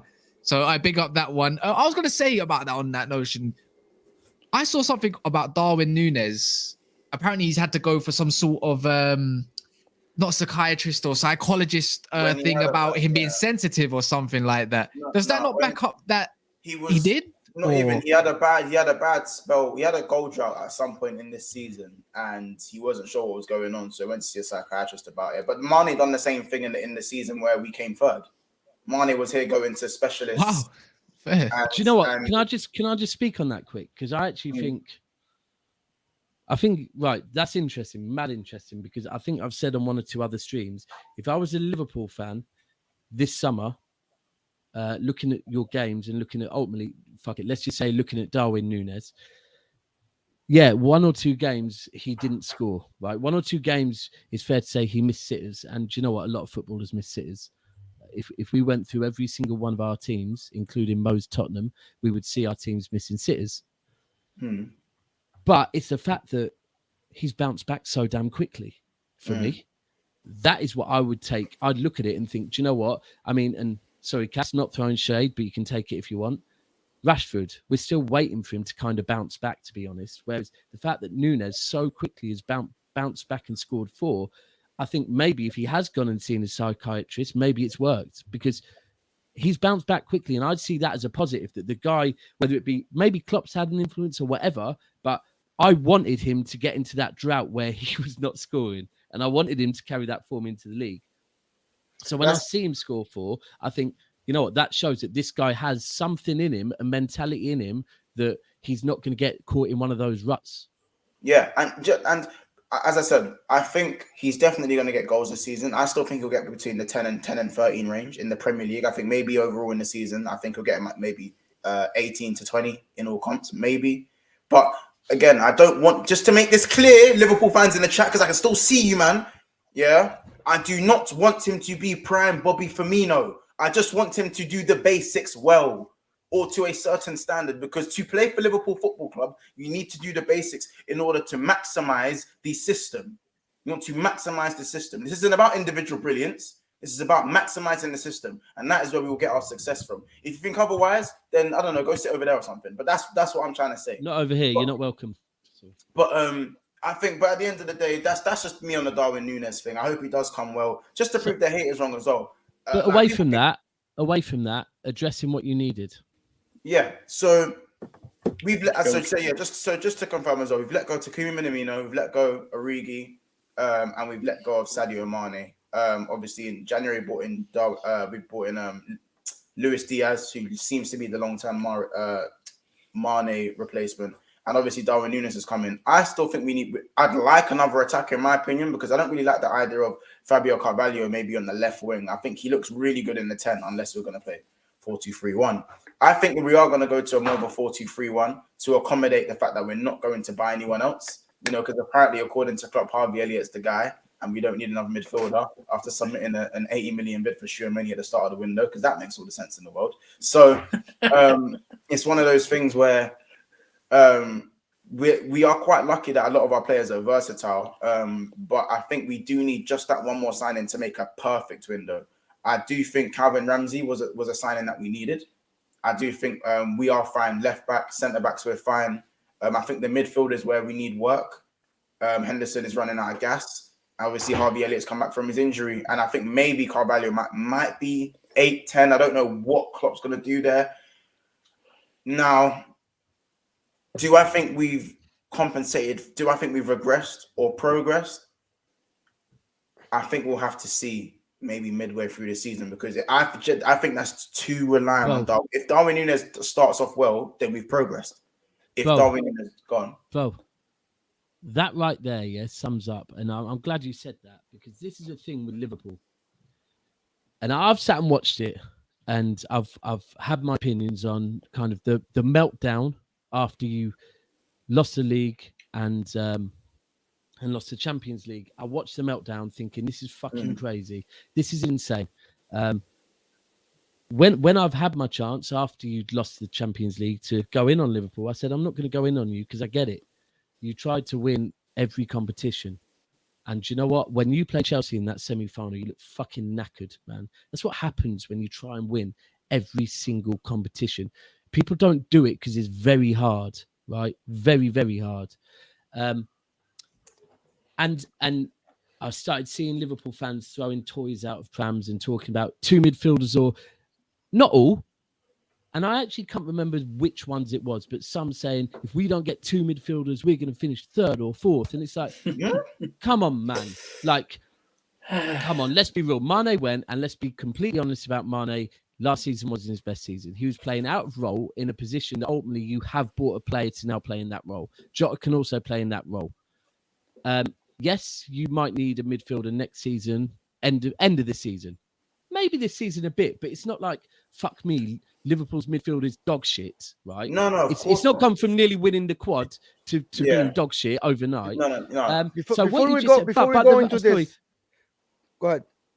But the one last thing, but what you just said there is so valid that basically, I also understood that what Liverpool fans wanted, and this is where I kind of understood the frustrations, is you didn't want it to go from nearly winning the quad to dropping off to just about challenging. You know what? You want to try and win the quad next year. Fuck it. So I do understand that that's what they're pushing for. You don't want to drop back to just being an average team. You want to stay up there. So I get it. But your fan base has just been swinging from left to right. It's God. Let Mo run out. Yeah. Just one thing before guys, there's 164 people of you here.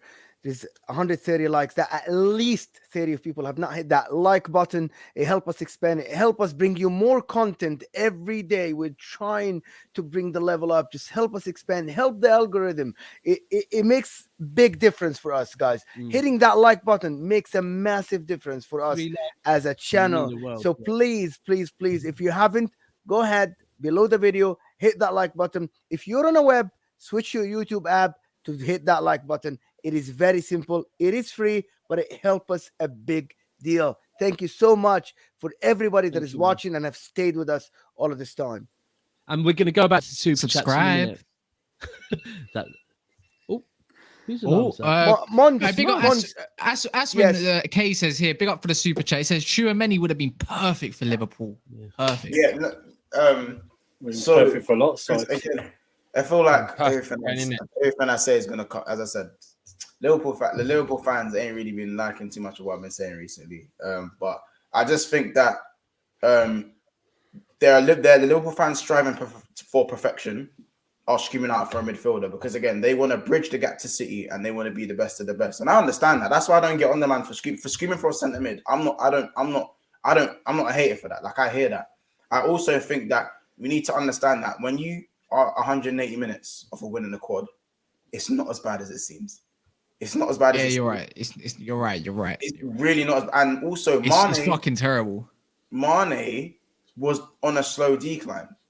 Like it or not, Mane was on a slow decline. I'm not saying that again, and I'm not going to downplay what he done. When he went up front, he done a job. He done very well.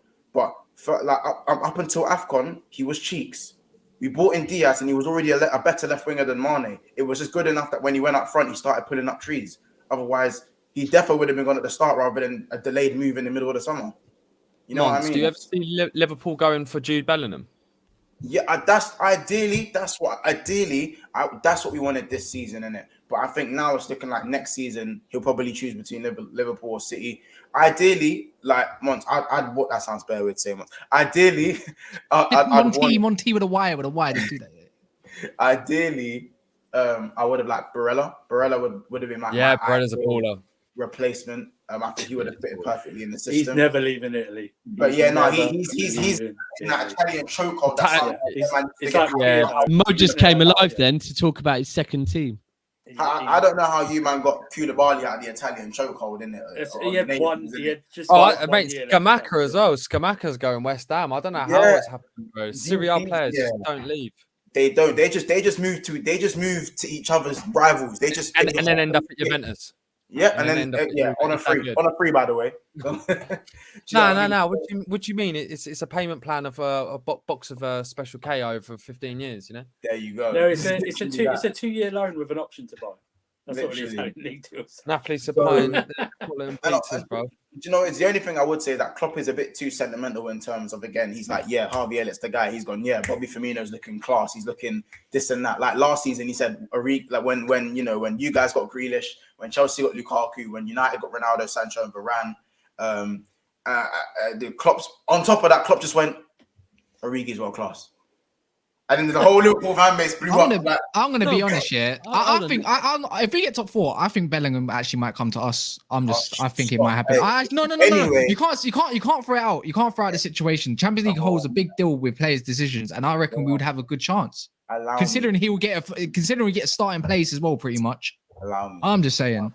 I'm just saying. No, sorry, it's not that, man. Before I hand over to Mo. I said we have a chance. I didn't say we are going to get him. I said we have a chance. Completely forgot what I was going to say now. Mo, I know you've got a question. Liverpool, guys. I'm sorry. I think Jude Bellingham will go to Liverpool because Liverpool is I'm not going to nibble from the top 2 team like City and he's not. I'm telling you, man, playing for Pep is hard. He's not guaranteed a position. He goes to Liverpool. He starts over Henderson every game. He goes to City. He has to battle for a position. It's different. With who? With De Bruyne on the right and Foden on the left, around Rodri. Come on, give me a break. Good answer. You fucking did your research. By the way, I'm not playing down Liverpool, by the way. I genuinely think we challenge for everything. It's just that we want to stay there. And it's very easy to not challenge for everything. It doesn't happen. Ask Arsenal. Oh, my God. Money? So, I'd give out of 10.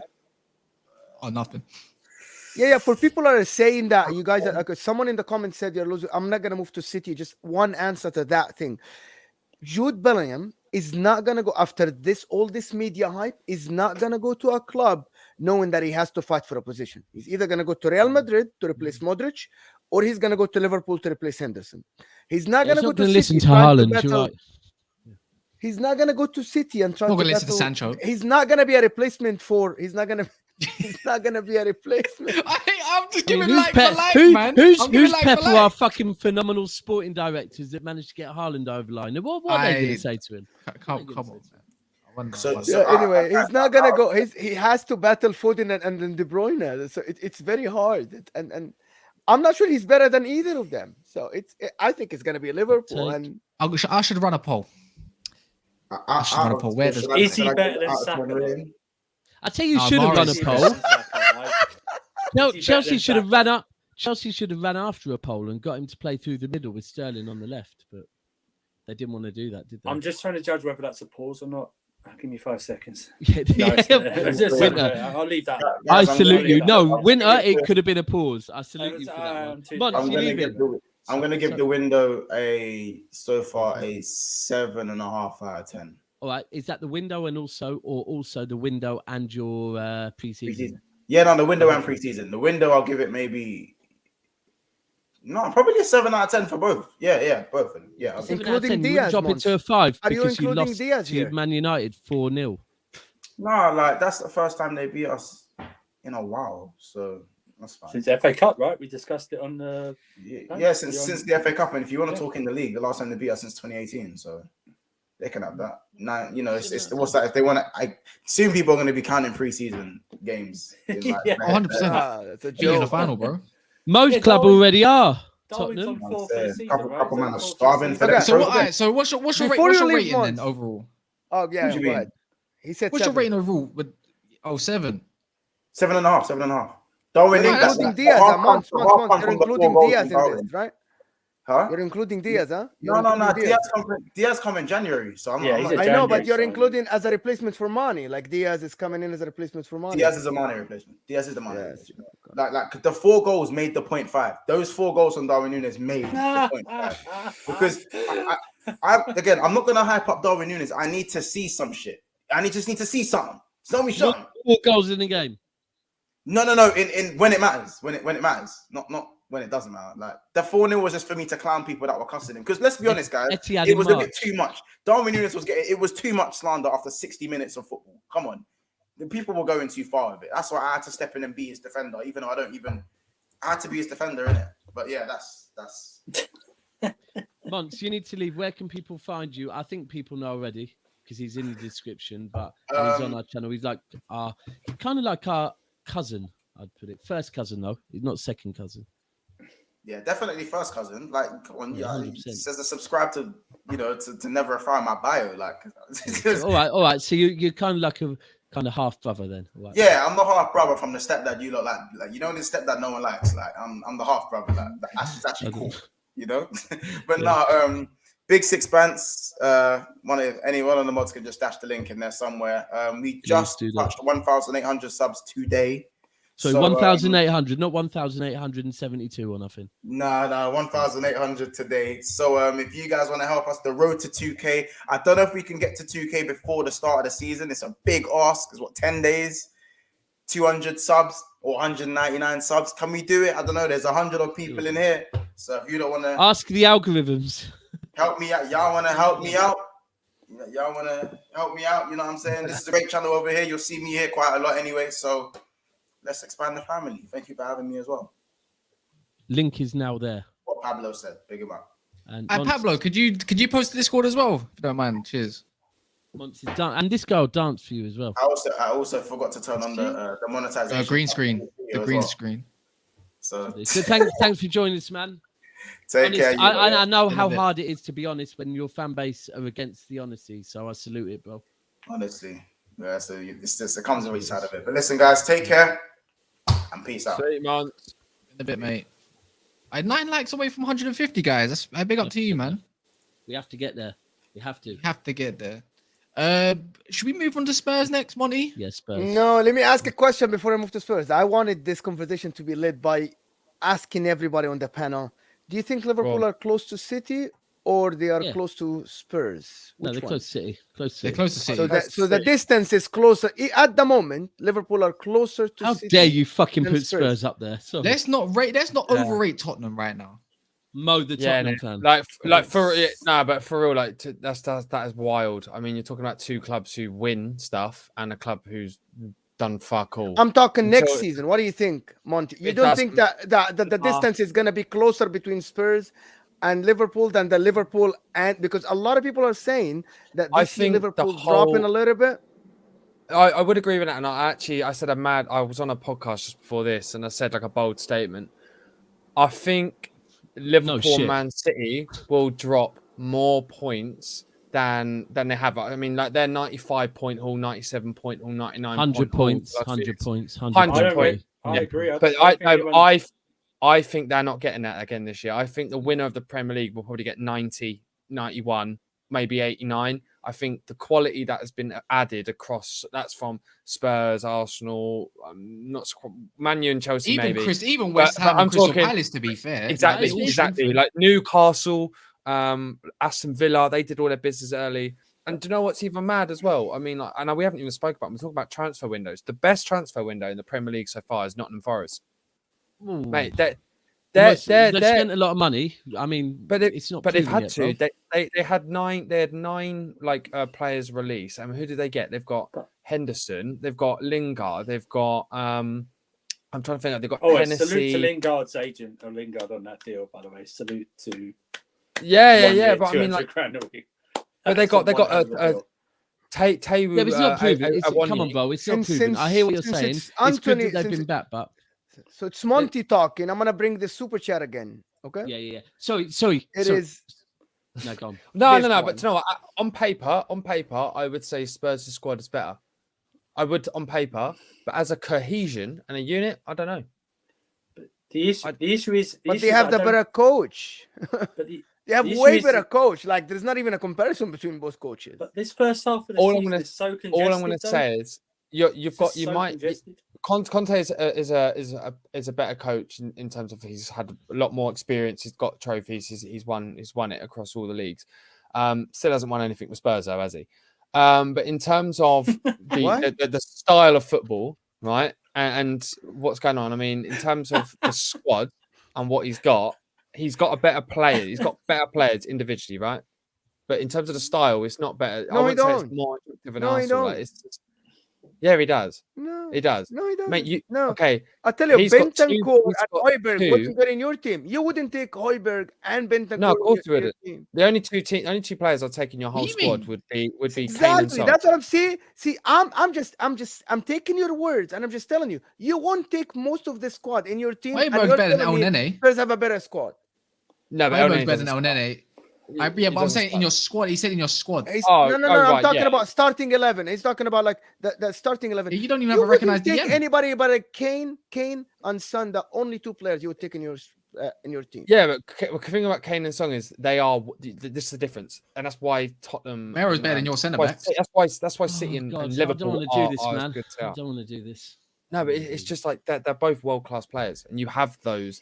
Whereas if Arsenal had, we've got Gabriel Jesus now, who would actually class as a world class player. To be fair, he's like Gabriel Jesus is Kane are the same.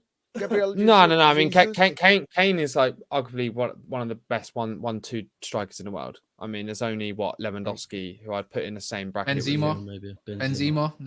I mean, I've always said this. If Kane went to Real Madrid, he'd do better numbers. He'll do better numbers. Don't you dare! Don't you? Oh, get him off. No. Monts is brilliant. But I've got to say this, right? You just said on paper, and then you listed two Tottenham fans. Now here's my issue. Two Tottenham players. Here's my thing with Arsenal. And I was saying I don't want to do this because generally I try and start streams back in Arsenal. I really do. Then things like this happen. And I'll be honest, right? Oh, the whistle. You lot talk up your players so much that I honestly believe that Coquelin was going to be one of the best DMs in the Premier League, right? Honestly, right? He was I had Arsenal fans telling me he was a lot better than Fernandinho and all of that. So right now, if I'm being honest, Højbjerg will get in Arsenal's team as a DM, right? And I think Basuma and Højbjerg would both get in there as your team. We only have one holding midfielder in that's how we play. We have a 6 and an 8 and a 10. And Basuma walks in. Party. No, he doesn't. Party's way better than Basuma. Basuma's playing better than Party. Yes, he does. What we basing this Party shit on? Sorry, I heard when Party and Rodri came over, I honestly heard that Party is better than Rodri, and I'm still here sat there going, No. Well, that's a wild statement. I'm not going to back that. But say Basuma's better than Party. No, that's wild. I'm sorry, that's wild. He is better than Party right now because Party hasn't even gone for road. You're thinking that Party can play the defensive midfield. No, yeah, he's injured as a player. No, he said Saka was better than Mahrez on the stream. Why are you surprised? Always starts over Basuma. Always. Like when he's fit, I'll admit, like in terms of his injuries, yeah, he's out. But mate, Party starts. If you had, I haven't seen enough. If you had a fan for every club represented on this stream, the Arsenal fan would be the only one choosing Partey over Basuma. No other fan would choose Partey. Everyone would choose Basuma. And everyone will choose Saka, and everyone will choose Gabriel Jesus, and everyone will choose Martinelli over every left winger. We should do an Arsenal v Spurs 11 and have to agree 6 and 6, including the manager who starts, and see if they can actually come to an agreement. Bro, if it was my birthday and I had 100 man there, I'm still choosing Basuma over a Party. I'm not gonna lie. Like you're wild. We haven't. You didn't get it. It was overheads, but it's not wild. You know what it is? It's when I want to see some consistency, man. And unfortunately, Party, I haven't seen it. He's looked good, but it's like, what is this? He joined you a weird part of the season, didn't he? Did he join in summer? He joined pretty much on deadline day. Yeah, he joined £45 million buyout. Yeah. This is from this is one for you. I big up Keenan for a super chat. Keenan. Would you replace Daps? Would you replace Rodri with Basuma or Partey? It's not a debate, bro. I'm not bringing in fucking players that for 2 seasons. Yeah, is it 2 seasons? It's 2 because he came a season after Rodri. I'm not bringing in a player that fucking is not like. One of my biggest issues with John Stones, and it always has been, is his fitness. I don't rate players. Availability is massive, man. And however much someone can look good for... Look, we let fucking Sergio Aguero go because his availability was so bad. And it was like our club legend that when he does play, scores goals. Last game for the club, he scored, was it 2 or 3? Yeah. But we let him go because availability is everything. That's why we just brought in Zinchenko for that reason. No. I would agree in terms of availability. That's the one thing us for Arsenal fans as well are annoyed about, because he actually literally him not being in the squad cost us top 4. It actually cost us top 4. Can I tell you who I think would start in your squad? Go on. So I think don't say Fred. I think Lloris is better than Ramsdale. No, but I can. But overall, but I'm saying in terms of the way Arsenal want to play, I can see why you want Ramsdale in the goal. So I can see that. Yeah, I get it for the way. If we're talking about the way Arteta was playing, but other than that, I would have Romero at centre back with Romero at centre back. I would because you don't actually have a DM. I would probably put Højbjerg there and Partey. I can't lie, next to Odegaard and Partey. We look good together. Wait, you'd have two DMs. Yeah, he's not DM though. Really, is he? No, he's an 8. He's an 8. He's an 8. He's not. He's a box to box. No, he doesn't. Yeah, no, but he's a who is? Oh, who is Partey? No, Partey plays as our 6, right? And then we have a left centre mid and a right centre mid. Odegaard and Xhaka act as those. And what happens is Zinchenko steps up to go into the left mid, left wing. And then we have on the right, we have Tomiyasu would step up to create an extra man. So we effectively from what I saw against Chelsea, you play more inverted. Can I ask a question for all of you guys? Because you've probably got more overall. Before we move on, sorry, one question. Just one quick question because it's relevant. Go on. You want me to answer? We have to answer the question for the super chat. We have to answer the question. It's for you specifically. That's we have to honor the super chat. And I did answer it, but I think what he wants to know is if availability wasn't a thing. Is that what he's saying? No, another super chat. If availability was not a thing, right? I would probably go with Partey and Rodri because they've played together before and they were very fucking good together. This is to replace Rodri. Yes, if you're talking about replacing Rodri, the question is... I'm sorry, it's a fucking... How can you say to replace, but you're not allowed to take one of his attributes into... No, so I think he's here. Take availability out. He's saying if you had to replace... Cool. So we're going to take passing out as well. One DM, would you play Bissouma or Partey over Rodri at all? All right, do you know what? Simple question, because it's mental, because we're taking certain attributes out. If Partey is fully fit for every game this season, yeah, I'll take Partey, but he isn't. But for that reason, yes, I think Partey's a very good player, fully fit. Yeah, he's good. He is. Yeah. But we can't act like he isn't. Can I just ask a question now back to you guys? Because you guys can answer me. When Rodri and Partey were playing together, who played in what role? Rodri was a 6 and Partey was an 8. Okay, so Partey's an 8. Yeah, but he was there, but he's not for Arsenal. Right, so when he was playing regularly for a better side, he was an 8. Well, it depends really on public system because they more have more of a total football system, so they kind of swap. So it depends on who went up.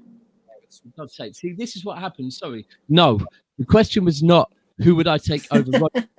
It was if I had to take Partey or Bissouma to replace Rodri, who would I have? I would not take either of them over Rodri. I wouldn't take Rodri's system. I'd take no one over Rodri. Full stop. No one. Rodri's probably the best 6 in the world, in my opinion.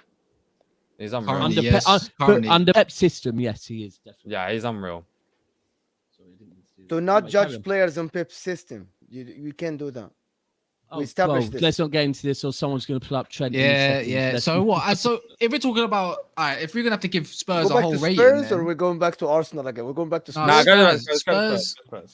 Harry Kane looks sharp. You could say that. None of us actually support Tottenham, but if you had to give them a whole rating for their whole summer and everything, I'm saying that's nearly a 10, man.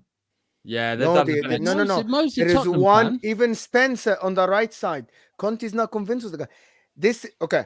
How many times Spurs fans need English players? That's why they need English. Complained about the right wing back. How many times they complain about the right wing back? Oh, And Emerson you Royal. go to the window and you don't address the main thing that Conte's system is based on the wing backs contributing to goals and assist and defense. You addressed one, you didn't address the other, and you brought in someone from the championship who he himself, Conte, said, they told me he's good. Yes, we'll take him. They haven't addressed that position, right? So that's why it's only a 7 or 6. That's the biggest hole of the squad, because they were okay defensively. They addressed the left wing back. They already had 2, right? And they haven't addressed the one that everyone was talking about. This guy, Emerson Royal, Doherty, they're not good enough to play right wing back. So it's as simple as this. You haven't addressed the biggest thing. What's your opinion on Perisic? I think it's a bit of a... I mean, he's a good player. I just think it's a bit of a punt, don't you think? A bit risky in the Prem for his age. I mean, he started his career as a second striker and he's moved back as a fullback. He's not a fullback, so he's only a wing back. He's only a wing back in a back 5, and in my opinion, he is one of the best, if not the best, wing back in the world in the back 5, based on what he did with Inter in the last 2 seasons. Since I'm an Inter supporter, and I'm telling you, the guy has an ability not a lot of wing backs can do, which is dribbling 1-on-1 easy, crossing with both feet, and the speed. He hasn't lost a step, by the way. He was one of the fastest players in Serie A last year, and they did the good business. They only give him 2-year contract, right? Yeah, it's not bad, to be fair. Plus, I guess it's a very good deal, right? They are about the here and now. Give us this year, give us next year, and we're good to go. It's as simple as that. Because Conte won't be there in 2 years, so that's why. No, I tell you someone. Can I tell you someone who's going to be in about 10 seconds? Only on his previous record. Can I tell you? Can I tell you someone's going to be in about 10 seconds? 5, 4. Oh, he's already here. Damn. Big off a girl. Why go, man? Like, what's going on, guys? I was just talking about all the Edu stuff, and I seen you guys were live, and I'm like, yo, I want to end my video, jump on here. What are you guys up to? Well, we're just giving. We're vibing. Monts is being elite Monts, to be honest, and I have to salute. Igal is actually the person that showed me Monts. Monts is cooking, man. Monts thinks Monts thinks Saka's better than Mahrez. I wouldn't say that. No. That's New Igal. Oh my God. New and improved Igal. You know it's true. When it comes to Igal, you know it's honest, right? Gal, would you not say that if Saka was in City's system, he would perform better than Mahrez? I think Pep, doesn't matter how good you are, bro. He's just gonna rotate you in and out. But at the end of the day, if you were to say Mahrez right now and Saka right now, I think Saka can reach another level where Mahrez already reached his peak and he's just going. He's all you can see is from him to stay the same level or go down. So if you were to say based on where their careers are going, Saka's going to be better than him in a couple of years. I get that, but right now, I still say Mahrez is a better. Hit a higher ceiling. No, what do you mean if Igal stopped? Sorry, if now. Mahrez stopped right now, Saka can hit that level, but Mahrez at his best, do you think Saka can hit where Mahrez was when he was at his absolute best? Bro, I think Saka can get there, especially if he has the right players around him. If he was to go to City, I think Saka would be starting for you guys in a couple of years' time, and Mahrez would be out the door.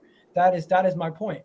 If everything is the same, and you put the players in the same situation, one is a lot younger, has a lot of potential. The other one is near the end of his career. That's just all I'm saying. I'm not talking about the fact that that's fair. You know, we can't put players against each other that are different ages. It's fair. Yeah. So it's like comparing Mbappe to friggin' Luis Suarez. You can't do that. One guy's career is done. It's a fair point to be fair. Yeah. Can I put a brash statement? Because just carrying on from Spurs, and I think Spurs have done really good in their transfer window, to be fair. And a lot of the Arsenal fans were annoyed at they went to Basuma, I mean, I would have liked Basuma at the team, but at the end of the day, he is very similar. And he would have basically been with Partey. We wouldn't have played with Partey. He would have it wouldn't have made sense. But great signing for them. But I think out of the top 4, sort of Spurs are definitely. I think Spurs could probably finish 3rd. And I think Chelsea are the most at risk to drop out of the top 4. And I think that 4th spot is to fight between Arsenal and Man U and Chelsea. I think. Okay. Do you know what? Gal, you go. You just landed, so Gal, you go. Man United are not sniffing top 4, in my opinion, because of the fact that it's not even disrespect. It's just they have so much going on. They're not focused on league position. They're focusing on installing a new culture, installing a new style of play, getting the new manager embedded, getting more players in. It's not even a dig, Kaz. You probably might agree with me. Top 4 is not the conversation you guys are worried about. You're focusing on improving everything at the club before you start looking at league positions and everything. Yeah, I know that. I've been saying it. My expectations are 5th and a trophy. I'm not joking. That's my expectation as a Man United fan right now. That was 5th at best. Right, currently 5th at best. If we add De Jong and a DM and a right winger to the equation, which is not looking likely, then we can start talking top 4 stuff potentially, but not even 3rd, because you still got to have them players and build chemistry. Do you know what I mean? So even then, I'll be like, yeah, we got a good chance at 4th with that squad, but we don't have that squad. That's the difference. There you go. If you get 5th and no trophy, would you keep Erik ten Hag? No, of course he is. He's got a 3-hit season, bro. It's his first season. Of course he was. But as a United fan, as someone that still has that winning mentality as a fan, regardless, I want trophies, bro. Like, hold on. Top 4 is not a trophy. But you know what, Monts? I get the question, but the question, look, when Man United hired Jose Mourinho, one thing I said was that, you know what, I honestly feel that because I always thought Man United as a fan base have been spoiled because they weren't just winning trophies and a lot of trophies. They were genuinely playing good football, right? So when they hired Mourinho, I felt like it was like, you know what, he's going to come in and he will win you 1 or 2 trophies. But I feel like this is it. This is you selling your soul. Now you're giving up everything that you have been about as a football club just to get back winning trophies. And now with Ten Hag, it's almost like, because back then I even think United's fan base, even back then, would have said, no, if we can see some youngers playing through, coming through, and we could see a direction, we're good with that and seeing nice football. And I think that's what they want to see under Ten Hag. Anything more than that, I think they're being delusional. They can't. And to get rid of Ten Hag, if he comes in, look, let me ask the question differently. If you finish 5th, but you see football like under Ollie, where basically he's relying on individual talent, you wouldn't be too sure about keeping Ten Hag, would you? Cass, that's you, by the way. I'm actually deep in it. No. You shouldn't need to deep it, bro. 5th, no, but you're still relying on individual talent. Yeah, it is. It's relying on, you know what it is? It's not just individual talent as well alone. You got to think we're relying on a lot of confidence players. Luke Shaw's a confidence player. Rashford, another confidence player. Yeah. I think Maguire's a confidence player as well. I don't rate Maguire, by the way, anyone before you get onto me. No, Maguire is an ability and a system player. You're not going to tell me if Maguire's confidence go up, he's going to perform better. He is not. He can play a high line. I'm sorry. His head is so gassed by confidence of people around him. I'm telling you now, he's a confidence player. I think Delow's got a bit of ability, but again, I think he's a confidence player as well. You get what I mean? There's a lot of confidence of players rather than the ball rather than trying to slide it. You get me? Oh, well, here we go. Here we go. What happened? Are you running it? You just stopped it. You just stopped it. Or... I didn't. Second of all, Harry Maguire. Am I? Network's bad. Never mind. Another stream. There we go. Good. Another stream. Luckily, you don't get to see it. What was that? Wait, like language filter. He's got it. It's okay. Go on. It needs to load up. What's up with the budget connection? What's going on? Not looking good, Brev. I'm hardwired. I'm hardwired as well. This is mad. Rev. It's cool. Another show will do it. It was Cass talking on Maguire. Who's Sami Itachi, man? Who is that guy? Do you know what? You lot carry on. I'm so confused. You lot carry on. Anyways, so was it? Did you say something contradicting what you just said? Is that why? You said? I was basically saying about over a year ago, Maguire never backed Shaw or anything like that, and he was just trying to busy defend himself. And so I was basically saying like Maguire's a pussy, or he can go suck himself. He can't even back his own boy. He's actually he's basically an abomination. I can't stand him. I was just pissed off, and it was very reactionary actually and emotional. Rather than trying to slide it, you get me? Bro, just allow it. Just allow it. Not having it tonight. Not having it. And why is your name Samuel Itichi? Itachi, bro. Come on, man. If you don't watch anime or Naruto, don't worry about it. I know that's Okay, not so we moved to United, but forget it, United. As Igal said, I don't think they're touching fourth at all with the current window they have. Maybe when they add De Jong, that's never gonna happen. We know that it's never gonna happen. The guy said, "I don't want to live in Manchester. I don't want to go to Manchester." It's as simple as that, and they owe him money. Igal, we're talking Spurs, Arsenal, and I wanted to ask you, who are the players from the starting 11 in Spurs that might start in your starting 11? Bro, they don't have a goalkeeper that's better than ours. They don't have, they don't have a better right back.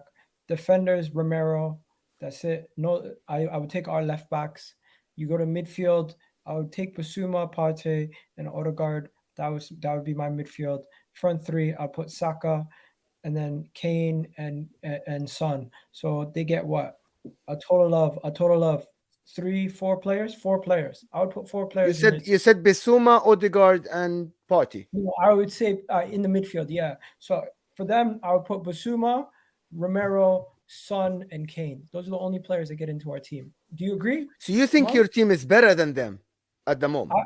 I prefer my players. It's based on preference. So they might want Kulusevski. They might want Kulusevski. They might want Jed Spence. They might want another left back. But in my opinion, the left backs that I have, the center backs that I have, the goalkeeper that I have, Saka as right wing, those are better players currently. If you say, oh, who's better, Son or what's his name, Martinelli or ESR, I'm not going to compare them. But if you compare Kulusevski and Saka, that's fair comparison. No. Saka's way different. Saka's better player. Come on, guys. Saka's a better player than Kulusevski. Coming here to do it 6 months doesn't justify you saying that Kulusevski is comparable to Saka. I'm sorry. Yeah, I big up to the super chat, by the way, as well, man. W, I2, I4U. Yeah, big up, man. Starting 11, City versus Arsenal and Spurs versus Arsenal. Wow, okay. City versus Arsenal. That could be a show. That is a show that we have kind of written down. After 2 hours, we can't be doing that. What are you going to do for the rest of this? We ain't talked on City yet. We're still yet to rate Tottenham's actual summer and transfers and everything as a whole. I'll give it an 8. Yeah, I think Hold on. Igal, you don't know the other scores yet. Yeah. I'll give it a 7. I'll give it a 7. If we give Arsenal an 8, I'll give Spurs a 7 because they haven't. What did Monty rate them? I gave us a 7. But then you give yourself a 7. That means it's a 6. I said if we get our target, if we get to in the midfield and the right wing, it could be a 9-10. So let me tell you, your need for a central midfielder is not as big as Spurs' need for a right wing back. You still can go to the season with Xhaka and Partey in the middle with Odegaard. They can go to the season having no right wing back to play because Conte's system. Yeah, but Conte said, "I'm not convinced that he can start." He already said that. He actually said that. Oh shit! I didn't even know that. Sorry, can I just think? Levy spent his whole summer, and that's how Conte reacted. He literally said it's a good scout. The scouts told me he's very good, and he's a good prospect and everything, but he's not like they still need the right wing back, guys. Come on, just give me a break. The Spence. I agree with you. You're not gonna get all done in one window though, and I feel like Jed Spence is getting rid. No, Conte wants that. That's the thing. They need English. They need an English. Bring more English players as well. Sorry, is this a conversation? Jed Spence v Ramsey. What? Oh, what? Calvin Ramsey, Liverpool right back. No idea. You can't compare them, man. Yeah, but I've heard good things about Ramsey. I've heard very good things about Ramsey. Yeah, let's see him play. I don't. All right, so let me pause on it. There is a comment. Let me just go back. There's a comment. Go ahead. This comment. He played Lucas Moura, and he might be planning to do the whole thing with Victor Moses again with Lucas Moura. He might be planning this again. And I never rule it out. This guy, Conte, he is the one who switched Perisic to play left wing back. And he's the one who made Victor Moses play right wing back. If they don't get him anybody, he might just make a point by playing Lucas Moura. So can I just say something? When I said this is a conversation, let me now say it again. When Ramsey plays for Liverpool, this will be a conversation. It will be. Liverpool fans will start talking up Ramsey that he's on the same level as Spence. The new Trent. It will become the new versus Trent Cancelo. Reece James conversation. Yeah, I guarantee you. Wow. Especially if Spence starts starting for Tottenham, it will be. Wow. So what we all saying and on the ratings? So is it? I'm saying 8. I'm going to give them 8.5. I think. So based on you think it's better than Arsenal's? Guess. I think so. Yes, because Arsenal, yes, they've had a good preseason, but so has Spurs. Arsenal made some good recruits, but I think Spurs have addressed a lot more than what Arsenal have at the moment. So yeah, I think they have just had a little bit of a better season. I mean, summer, sorry, than Arsenal just by a touch. Away from the transfers, who Spurs played and what were the? They played Sevilla, and they played Rangers, and who else? I think it was one. I think they won that one, Rangers. Yeah, they beat Rangers 2 when they went 1-0 down. Then they did loads of subs.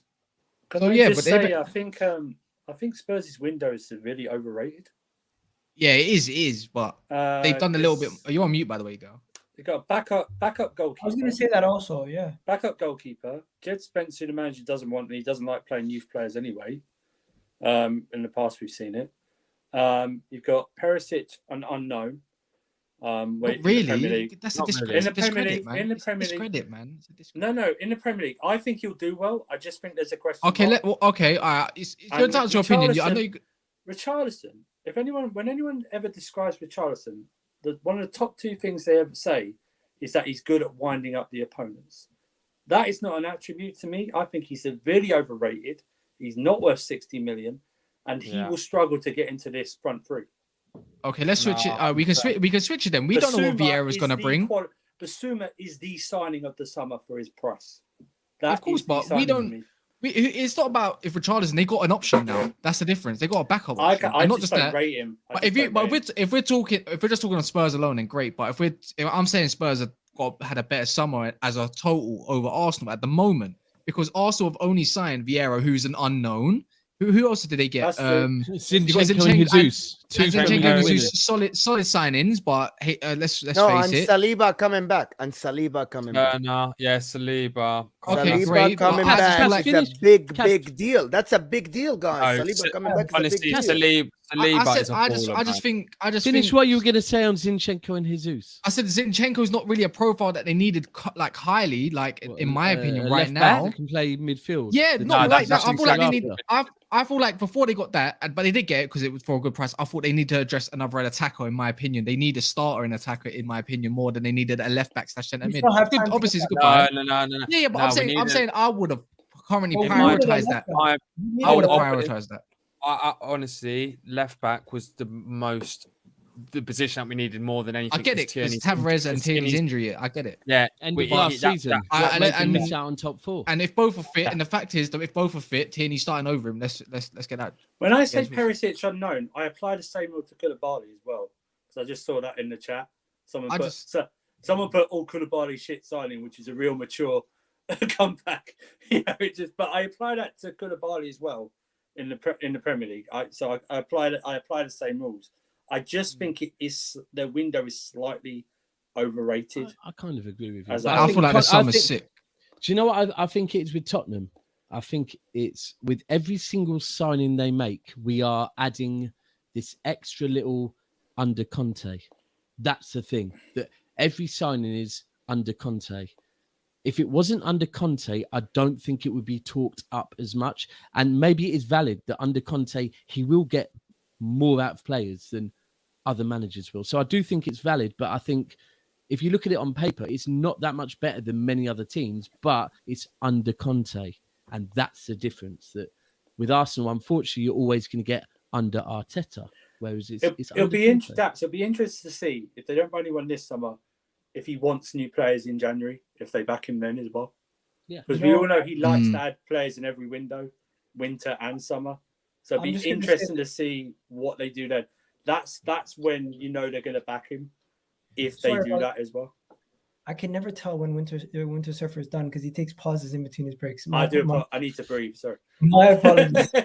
No, please breathe, bro. Make sure you breathe at any point. Because I'm so desperate to jump in here. Because he's sorry, I apologize. My bad, bro. Look, when it comes down to Tottenham, when they did the video saying 1, 2, 3, 4, 5 signings, they're making it seem like they're all marquee signings. They're not. Yeah. They're over. It's the fact that Tottenham haven't done something like this where they've gone in a window and spent and gotten this many players before, that they're over advertising it to their fans. Where when you look at it from our fan bases, when you look at Man City, Arsenal, Chelsea, and Manchester United, we've done this on a regular basis where we spent a lot of money and brought in a lot of signings. It's just we don't over publicize it on a regular basis to the way they are doing it. I wouldn't be surprised at the end of the window if they didn't have all of them in a picture standing next to each other like they did with the Bale signings. And I agree fully. That they've overhyped a backup goalkeeper signing, a left back in Perisic. I get it. He's a quality player, but he was a free transfer. Technically, those two players were not actually signings where they paid money for. They just got them as free transfers. So they really only signed, 3 players? And those 3 players are Basuma, who I rate. But we're judging it as a summer as a whole, though. Like, let's face it, we're talking about price. Before we move on, I got a super chat here that agrees with Igal. Avi Troops, thank you so much for the super chat, bro. Thank you so much for contributing to the channel. We really appreciate all the support. As a Spurs fan, it's a 6 out of 10 window, but for me, Conte wants another 3, a left center back, which is, I think it was, he already got it on Langley. Madison, I'm not sure where he's going to fit. And another attacker over Richarlison. I think he would need a right wing back, but thank you so much for the super chat. I think he agrees with Igal at 6.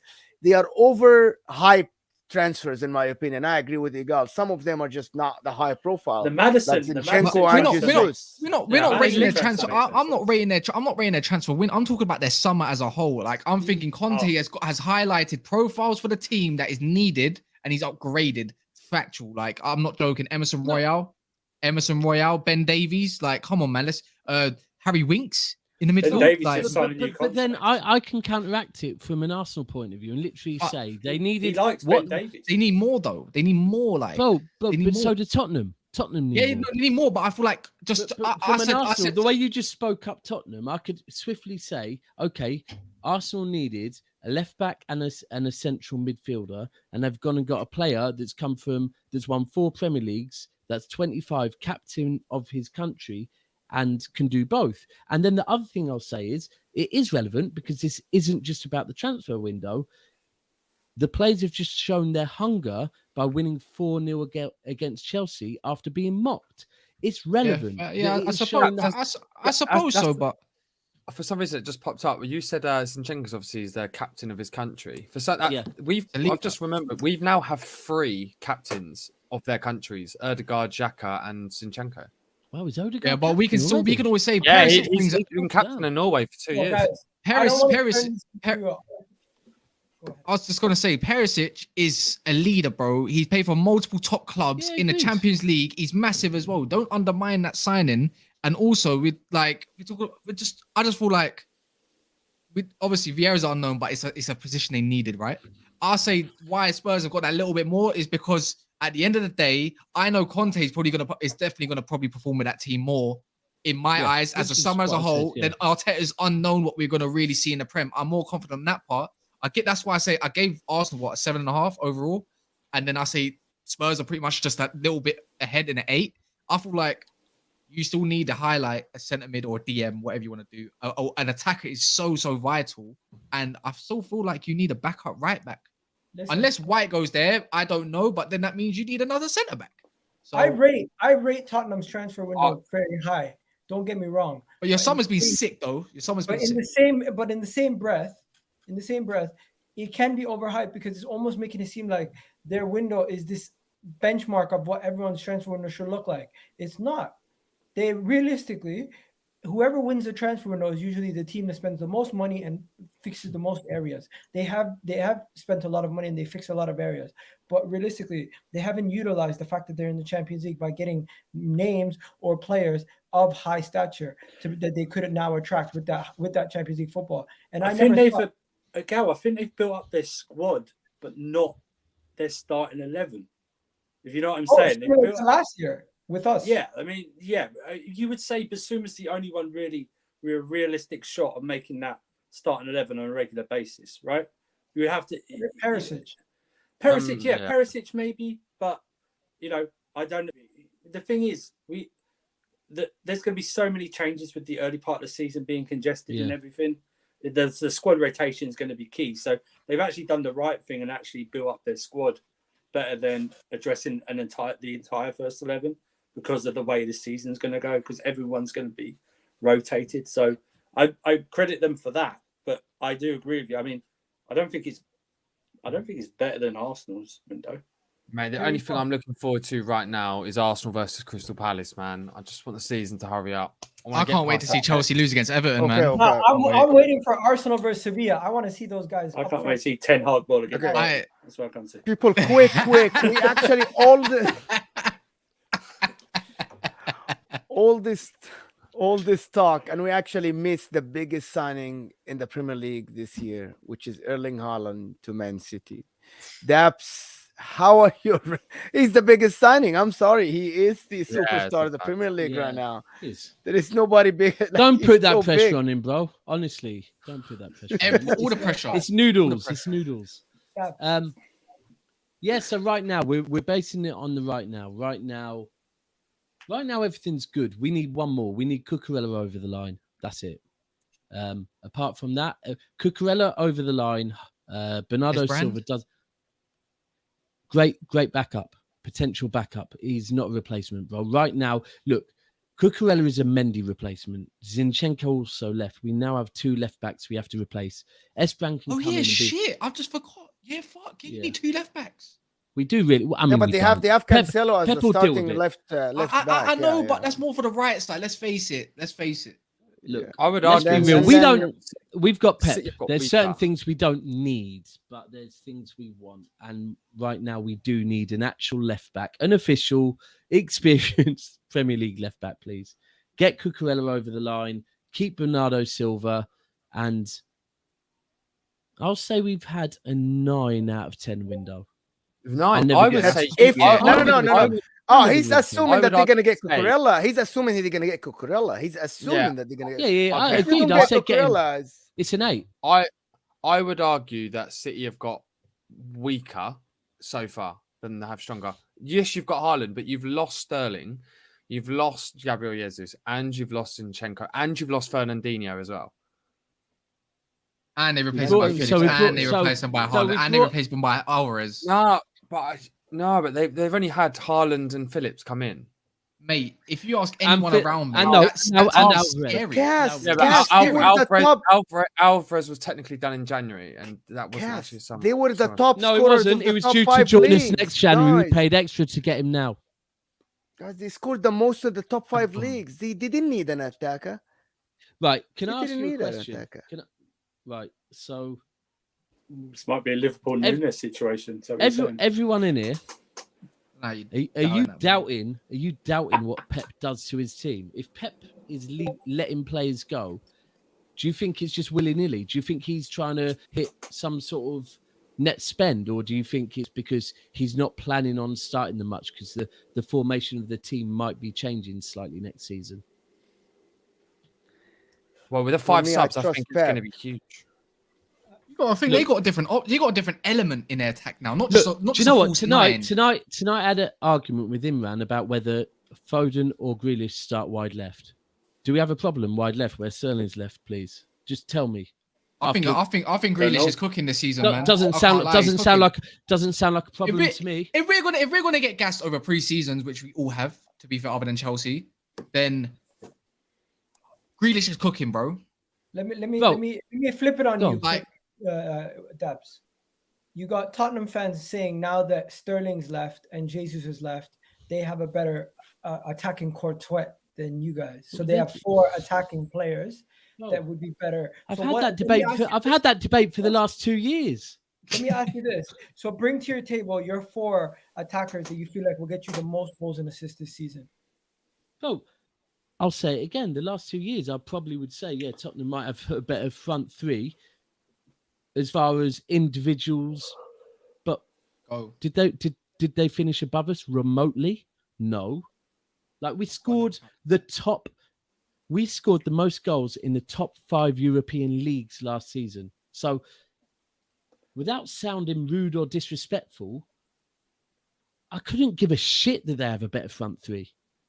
Technically as well, Daps. Their technically front as three well, is not changed, bro. We've just brought in Haaland and Alvarez. So their front before three- we had Haaland and Alvarez, we were outscoring them and winning leagues. So their front three relies on counter-attack as well, if we're being honest. They get a lot of their goals from counter-attacks. So if we're talking about an actual agile, ever-changing, scoring all sorts of goals front three in different, whether it's a counter-attack or passing or whatever, technically City's front three has been better. And if we're talking, let me just sum up this transfer window. Not my point. I was just 1 goal against Bayern Munich.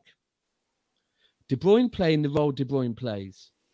Feeds a perfectly weighted ball down the left for Jack Grealish, who is now playing wide left of a front three. And Jack Grealish cuts it back to Erling Haaland.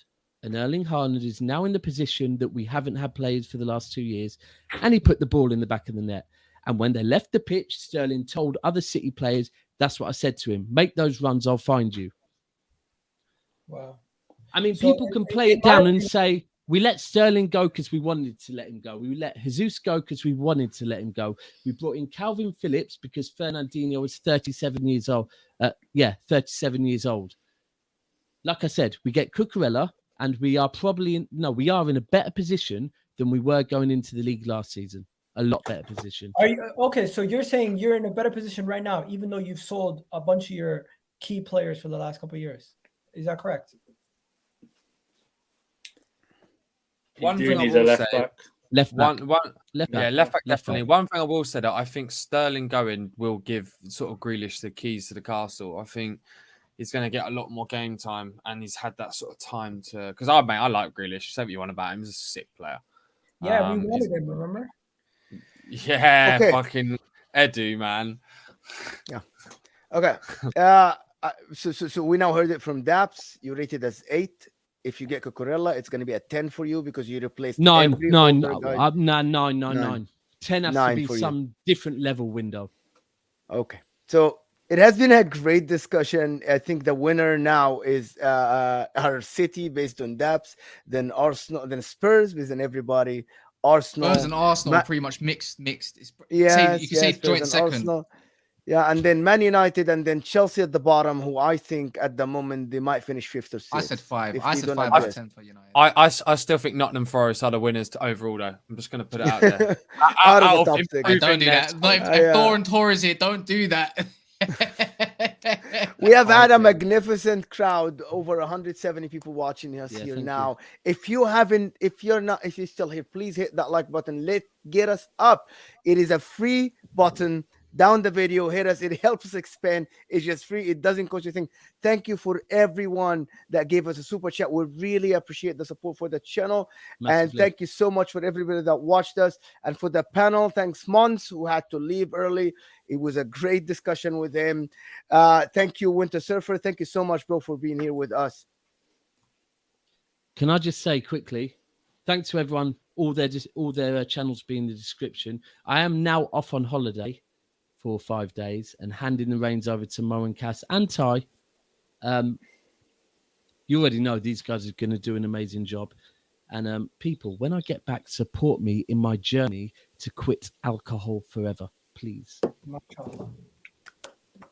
Hopefully. All I'm going to say, but and I'm not doing it for you three, man. But yeah, support me. Everyone, keep liking what these guys do because they're very special hosts. And when I get back, I'm going Portugal. When I get back, the Community Shield will have played, which means the season is 5 days away at last. Get in.